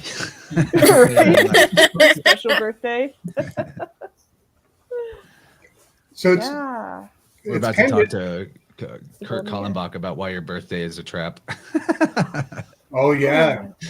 Spiritually, Right. that is. So Oh no. so Right, that's like the biggest holiday. doesn't you said Brigitte has a sister Dornamo? No, the goddess Danu. Danu and has a sister. Dormammu. Yeah. Okay. Well, I was thinking in Imbolc, this holiday is often a 2-day event. It's like the first and the second. So it's kind of got the twins, the duality in that as well. That's Because kind you're of coming neat. from the earth and rising up. So you kind of have that birthing Yeah, kind of vibe. I like it. And then there's Imbolic in the umbilical cord. Which I will bring up Pisces again because we think of Gemini as only 2, but that's 2 fish. And that's how they're connected, is with that cord. Nice.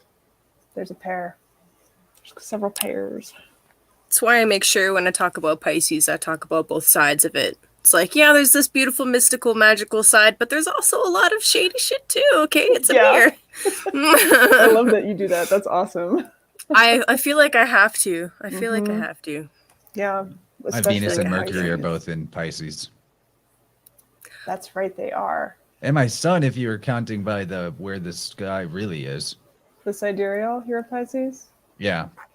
Yeah, sidereal, my Venus and Mercury are also in Pisces for that one. Yeah, sidereal is really interesting.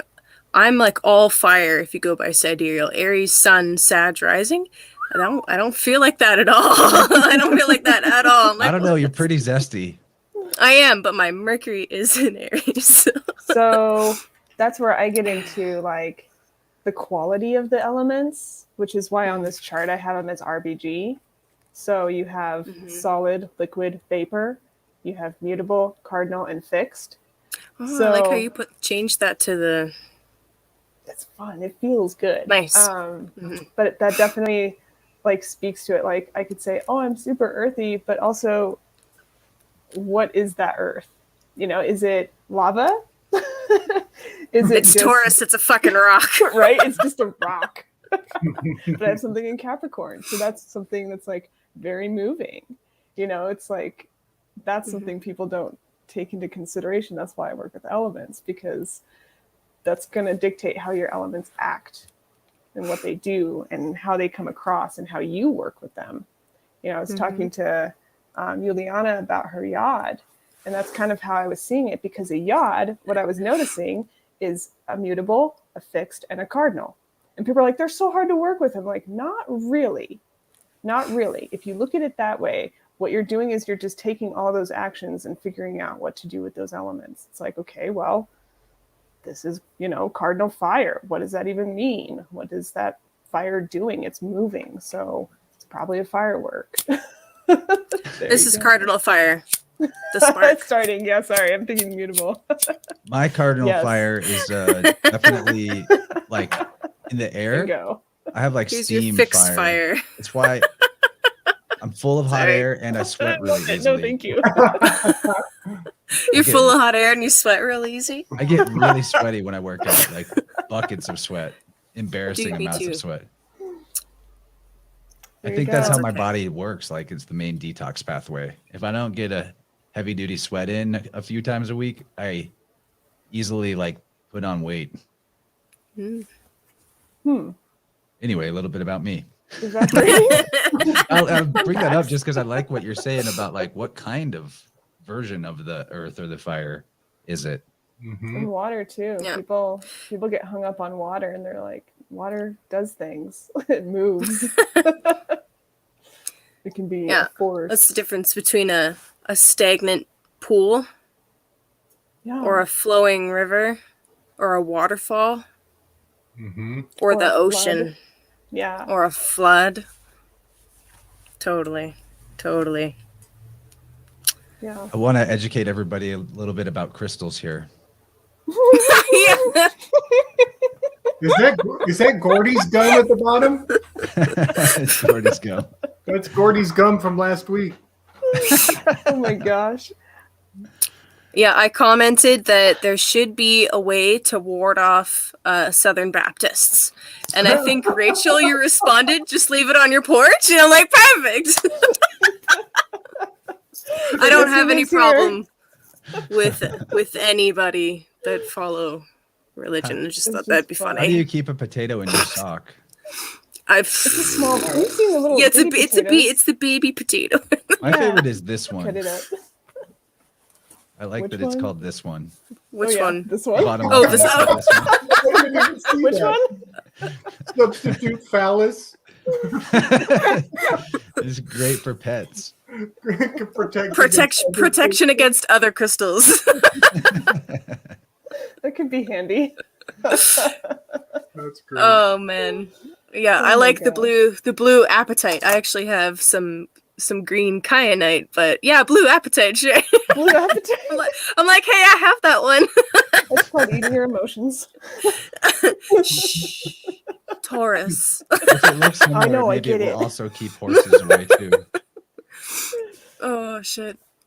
Hey, so Yeah. if anyone in the chats has any questions for any of our people on screen, hit us up. I'll watch for them on Rockfin and YouTube.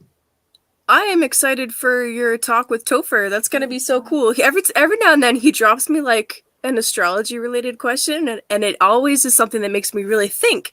Like, and I really appreciate that. Like the first couple of questions he asked me, I was like, oh my god, I've never thought about that shit. Hold on, and then I ended up giving a really long answer. So I appreciate that guy very much. It's gonna be a cool talk. Yeah, if you want like extremely in-depth, totally free, massive information about astrology, just ask Kaylee questions, and if you make I her gotta start charging. if you make her think, then she's gonna hit you with everything. If it's yeah, exactly. If it makes me really think, I'm like, oh man, okay, I'm gonna write 6 paragraphs. Give me a minute. I know. That's what why I was like, happens. oh man, when people ask me stuff, I'm like, "Ew. Do you want a novel or I'm we like, just talk?" give me a minute. I'm gonna make a blog post and link you there. That's what I should start doing. I'm like, shit. that would be awesome. Oh my god. You and Yeah. Lana asked about the time frame. After seeing the crystal gems crystal thing there, the meme about your crystal wisdom, it made me think about something we barely touched on with Gordy in the Eternals review that we did. Is the idea I wanted to ask Gordy about, and maybe I'll just ask Rachel instead, about rare earth minerals being pulled up to the surface and being used in, more commonly. And, everybody and their mamas got their rare earth mineral package moving around up here on the surface. I just think about that a lot with, like, cell phone addiction, and is there more than just what meets the eye going on with that attachment? Because there's crystals and rare metals and stuff in the cell phone. Oh. Yeah. That's complicated. It's like that stuff is there, and it is a gift, but it can easily be something that we're just taking advantage of and exploiting. Mm-hmm. And there have been talks, and I don't know who I was talking to, because you're just reminding me of a thought. I'm even having these crystals that I work with, because it's like someone just dug that up. Like, it wasn't me. I didn't find it. It wasn't like, yes, you can be guided to purchase it because it's there, but that's different than finding it out in the woods or going caving and picking up mica, which I've done. But it's a different relationship. So on one hand, it's amazing to have so many people aware and connecting, but on the other hand, awesome. Hello, everybody. Hello. What's up, Aria? What's up? So It's good to me. have you on I'm here. I was working on pictures or flyers for my stream, and I was listening to you guys, and I felt like he was calling me out this whole time. So I was like, I'm coming. Nice. Plus, you can work on those while we're in flow state. True. I definitely. Yeah, Definitely come on flow state whenever we switch over in a little bit. Okay, I would love to. I'm interested in learning more about crystals and stuff, though, because I just found out that they were in the phones too when you mentioned that, and I was like, see, they be using the stuff that we're not allowed to know, and we don't even realize it.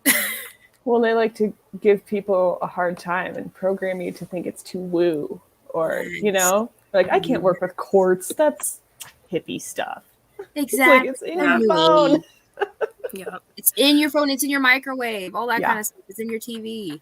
Actually, I cleanse like my crystals that I wear and that I work with all the time, but I've never like saged my phone, and it's probably the first thing you should fucking stick that thing near a tree for like.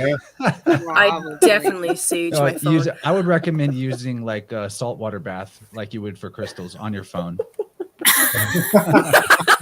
That'll fix it right up. It'll no longer have any demonic power over you. It'll be super easy to ground after that for sure. One thing I think about is like when you put a magnifying glass on an ant. What if the phone is doing that to us? What if the source is going this direction and we're the ant receiving whatever amplified message or energy? That's part of why we can feel drained too, for sure.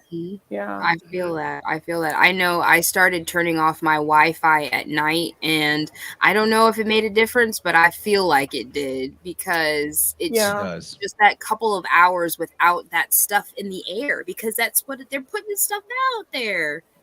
Have you noticed like your dreams? I think like it's energy is consciousness, and it takes on the shape of its vessel or container or waveform, and that's some dissonant fucking waveforms right there. I love you tinfoil hat wearing nerds. You're so I love you guys. You guys are the best. I saw a few. There's like 3 questions for you back here in the chat. There's like a lot. Oh man, you guys.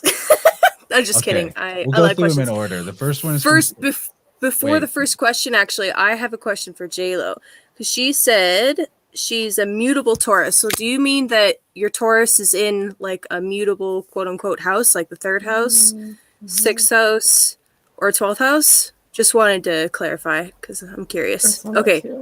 Yeah. Like, wait a minute. Yeah. There's a different word, but I'm forgetting it right now.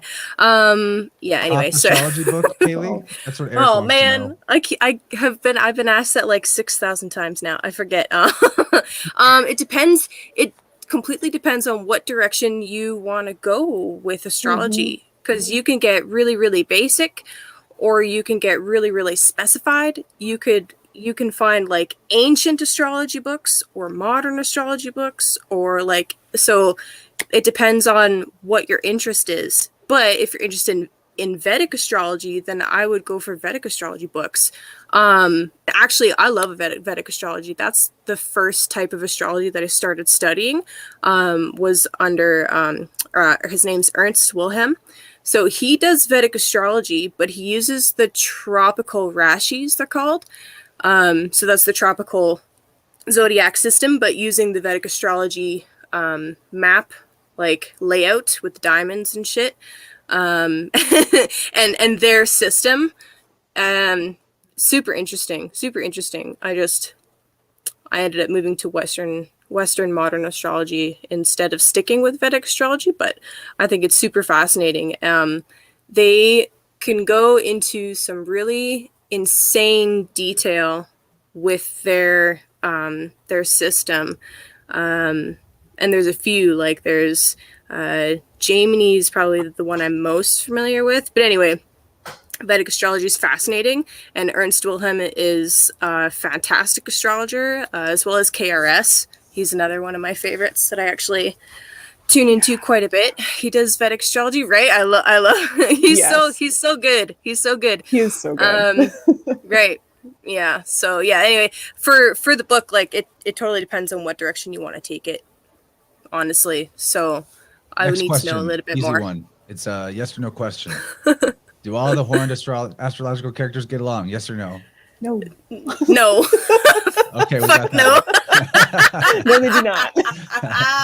No. No. Okay, Kaylee, is your No. YouTube channel the best way to keep tabs on your work? My YouTube channel is a nightmare right now. Kaylee's Nightmare YouTube channel being linked in the chat right now.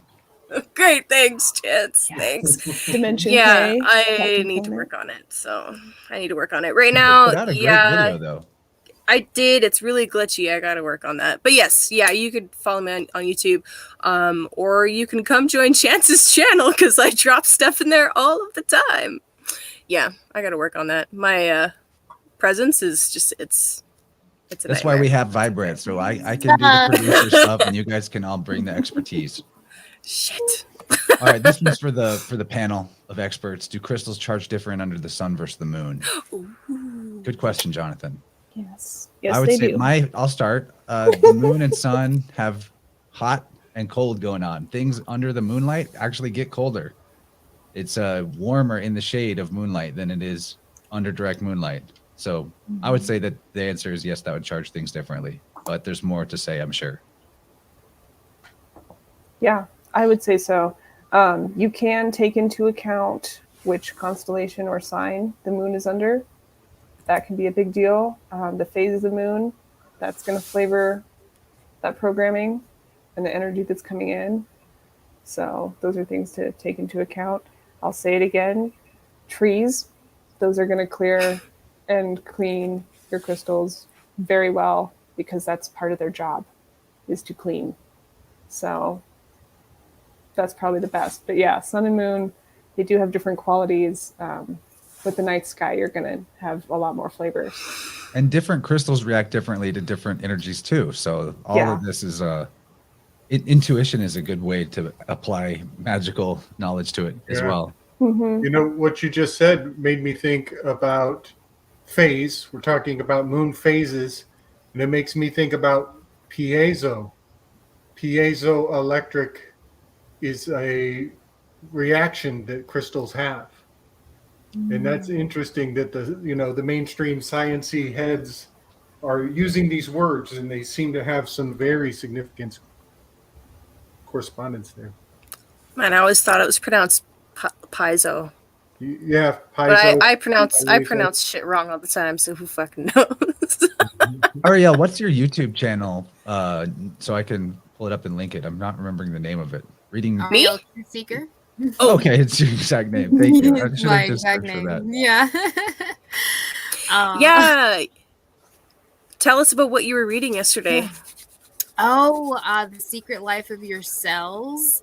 Yeah, that is super interesting. Cool. The So yeah, fact what do you do on your channel? You read books, right? Well, I mean, that's one of the things I do on my channel. So I have the Ariel Reads Rainbows, where I read a book, and it's Russian roulette. You don't know what I'm reading. I'll just come on and read. And then I have the Sisterhood of the Warrior Queens on Sundays, where I just interview and talk to the truther ladies of the community, trying to expand our little community for ladies specifically, because I feel like, oh, here's the sausage fest. It is. It's a challenge. We met at Flattoberfest. That's We how did, and that was my we got first connected. event ever. That was I so know. fun. You were really fun. It was really great to meet you. You brought so Aw. much good energy. I was super high, obnoxious. Like, I was just like, I was so excited to be there. I had been stoked for months. Like, when I say that this was the thing that was like keeping me going at work, you know, for like the last 2 months before that. So by the time I got there, I was just like, you know, everywhere. That's okay, man. That's okay. That's Yeah. the best It's a energy lot to better bring. than being. That's Yeah. authentic. Okay, that's authentic. It can be a bit much sometimes, but I feel like everyone was super receptive, and I appreciated that, because I knew I was being extra, and I couldn't stop it because I had just had so much energy pent up for the last couple of months. The girl that I came with, I actually met her on Dave Weiss's app, the Sun, Moon, and Zodiac app. And so I met a new friend and drove up with her, and she was like, you were like a little bee in like a flower field, just hopping from person to person and introducing yourself. And I was like, I'm so sorry. Like, I didn't mean to leave you behind. I just got excited because I could talk to people and no one would think I was crazy. Yeah. That was in North Carolina. South Carolina, South Carolina. Spartanburg. That's Oh, where it okay. was, yeah. Okay. It's about 2.5 Let's go together hours. next time, Gabe. We'll make a flat earther out of you yet. Yeah. I love flat earthers. I'm always in the limbo. I can go whichever way you want me to The be. liminal limbo. Liminal limbo all Hey, the if you're time. already on the edge, Mr. Slick, then you're a flat earther. You just don't want to admit it. I can do the splits. I can be way in both worlds. I can be all the way in both worlds. 1 foot on each truck, buddy. 1 foot on each truck. That's right. There you That's go. Van Damme. Be careful, there's a bridge coming. You gotta pick one. Oh no. I like what you say, Chance. I'm earth shape agnostic. I like Yeah. that. Yeah. I don't know if you stole that from someone or not, Agnostic. but Yes. I'm probably not the only person to say that, but that's, it came from my brain. All right. John's right. We need to make Gabriel full screen and see the splits Do the Right immediately. now. Go ahead. If you do this, Legit? you will What? deserve you'll deserve a lot of praise. You don't have to do this, but show us I some mean, no, he does. capillaries. Yes, he does. He's already started moving. I I need him to. Fuck. Finish. Do it. it's going Oh, down. sorry. Dance Make it off. big. Oh gosh, it's gonna be this thing where he like Dance he doesn't party? actually do it right. He's just gonna flip us off in the end. No, dude. No, Gabriel has Gabe. some body mastery. Gabe is a martial Oh, arts dance master. What? Oh, snap! That's the first. That's He the first. wasn't lying. Yes. So sick. Splits on screen. That should be Impressive. That shouldn't be a bingo square, but if you had it on your bingo, it's an instant win. It is. Yes. Y'all remember that It'll be- for the quiz, it'll be a- the pop quiz. It's a next time. bonus. It's a bonus one that you can put in anywhere next time. When I advertise this episode and tell people that why they should watch it, that will be the first thing I leave. Make it to the end. You see me do the splits in my pajamas. Hey, I have those exact same PJs. Or they Thank look you, really Gabe. similar. That was awesome. Thank you, man. Thank you. Appreciate Oh that. yeah, absolutely. I love doing the splits. It's always good to make sure it's still there. Split dissident.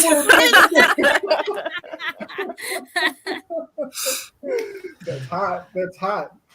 Nice. That's hilarious. Oh my god, you guys. I like how we started talking about Venus and we got so many ladies tonight.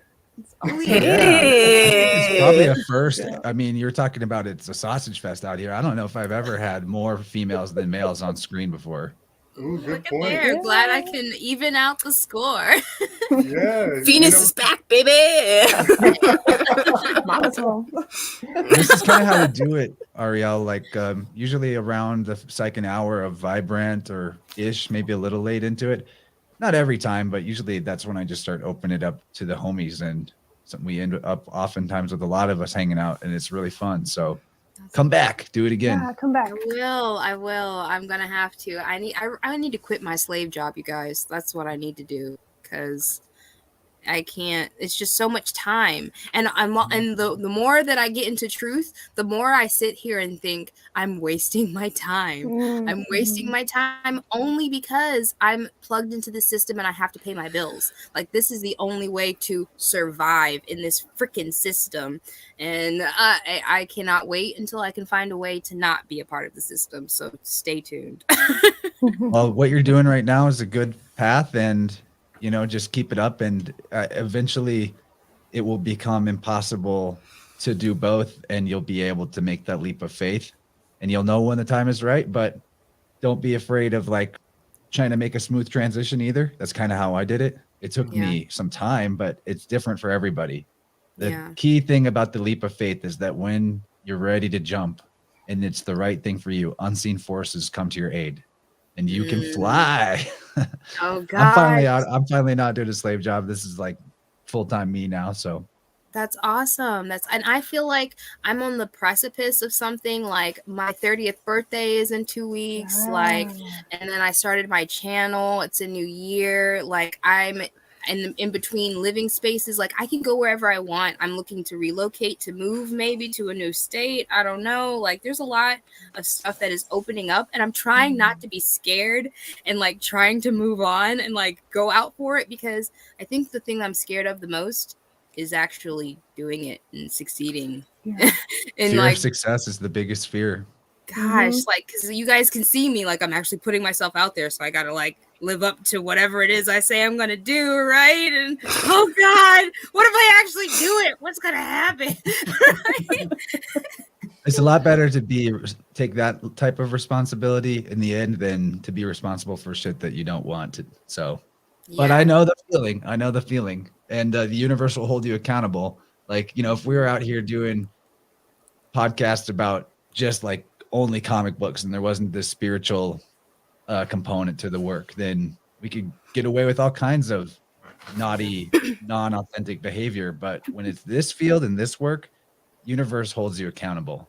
And You have to come correct. and if you do, the growth will be there. And like, basically the best way to work on your craft is to work on yourself. That's the answer at the end of the day. Yeah. No, I agree. And that's what I'm learning, to be gentle with myself, to love myself, to do it. It doesn't have to be perfect. I'm a perfectionist. I'm OCD. I'm ADD squirrel. Like, so there's a lot. I'm just learning how to be me and blossoming into myself for the first time. I feel like the last 29 years I've just been out here, just running around like a chicken with my head cut off, and I finally found my head, and it's kind of like starting to be stitched on, and I'm starting to feel like myself again. Yeah, dude. Beautiful. That's your Saturn return in a nutshell. Yep. Wow, You're turning 30. It's your Saturn return. Yeah. I can feel it. I can Maybe feel hit it. up Kelly for a chart reading. It could help you with where you're at right now. She's a genius. I said that. Remember, I said I wanted to try to get a session for my birthday, because I felt like I would have enough time. I've got pretty much the whole week off. And Weren't you talking about getting a sound session with Chance too? I think that's what you were actually talking about. But I'm just, No, wait. Continue this advertisement. Please continue this advertisement for me, Kaylee, because I was about to suggest just cross advertising right now. Just cross I'll talk plugs. you up and you talk me up, because my client calendar is a little light right now, and I would love to get some more going. Chance is a sound wizard. Seriously.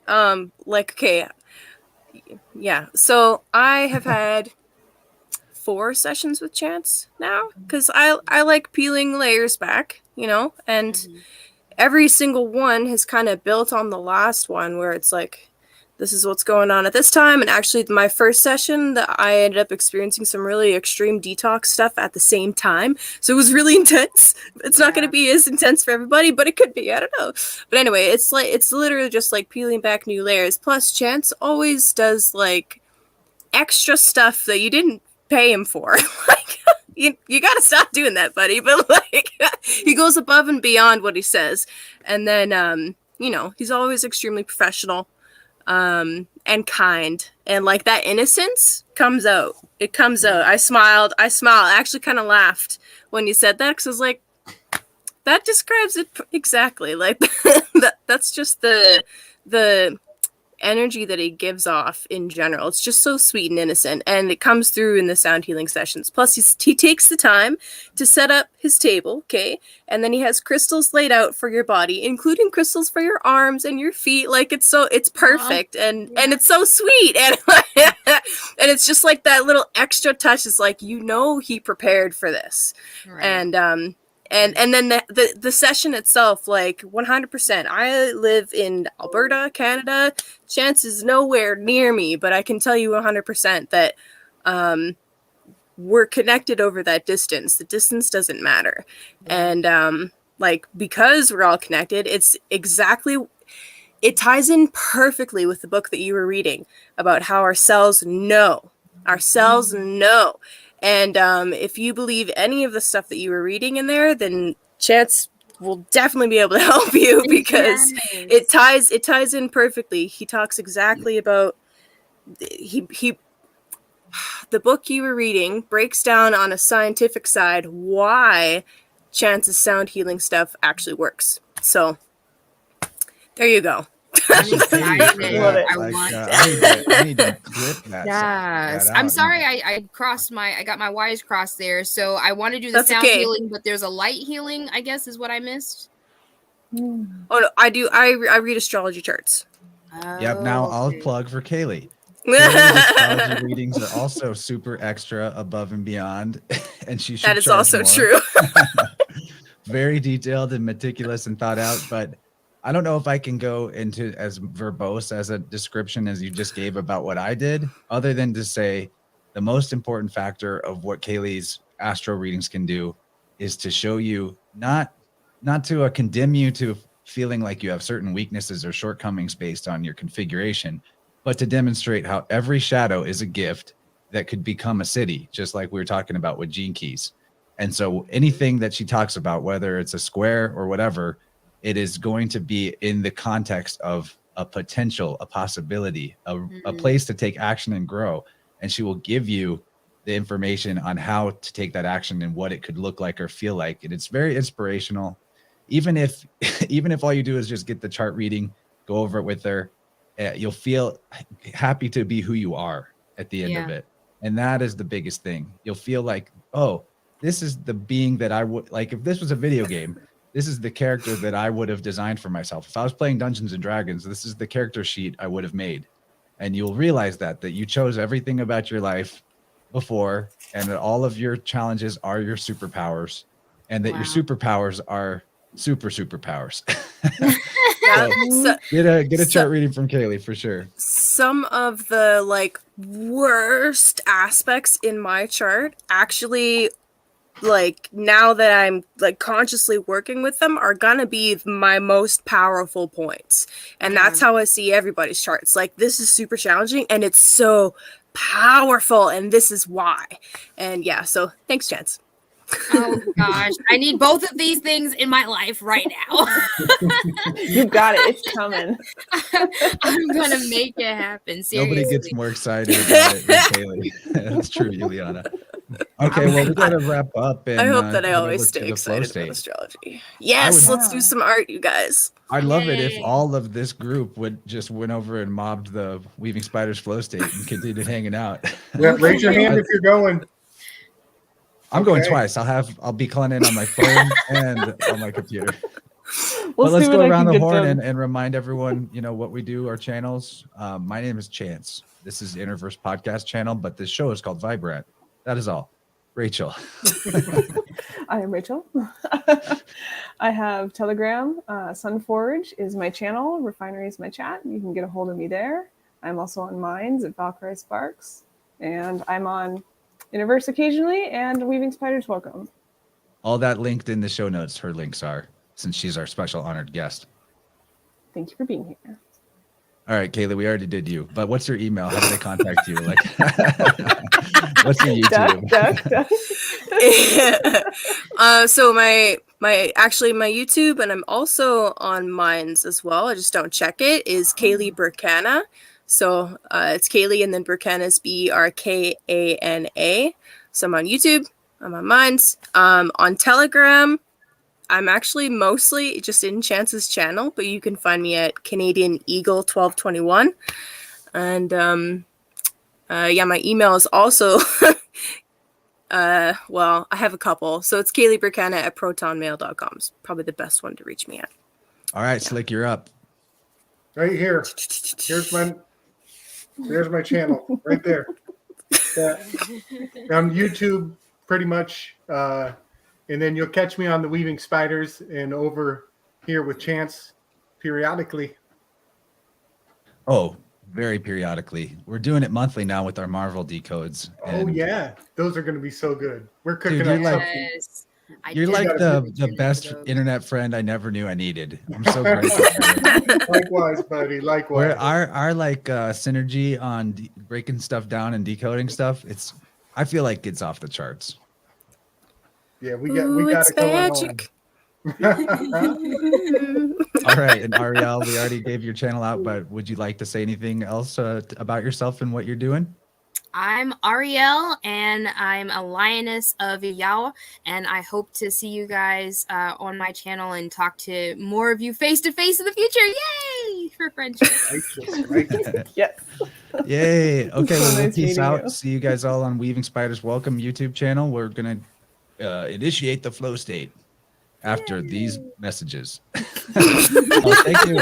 Thank you, everybody, for tuning in. And don't forget to check out Spirit World July's End with Black Swans on Audible or Amazon. And I linked it at the beginning of the live chat. That's a brand new thing. I'll be sharing that on Telegram and places more soon, but definitely would love to get support from you guys by buying that book, and it'll be worth the money. It is some deep, deep esoteric info. So yeah, with that, let us go. Much love, everybody. Ciao. Much love.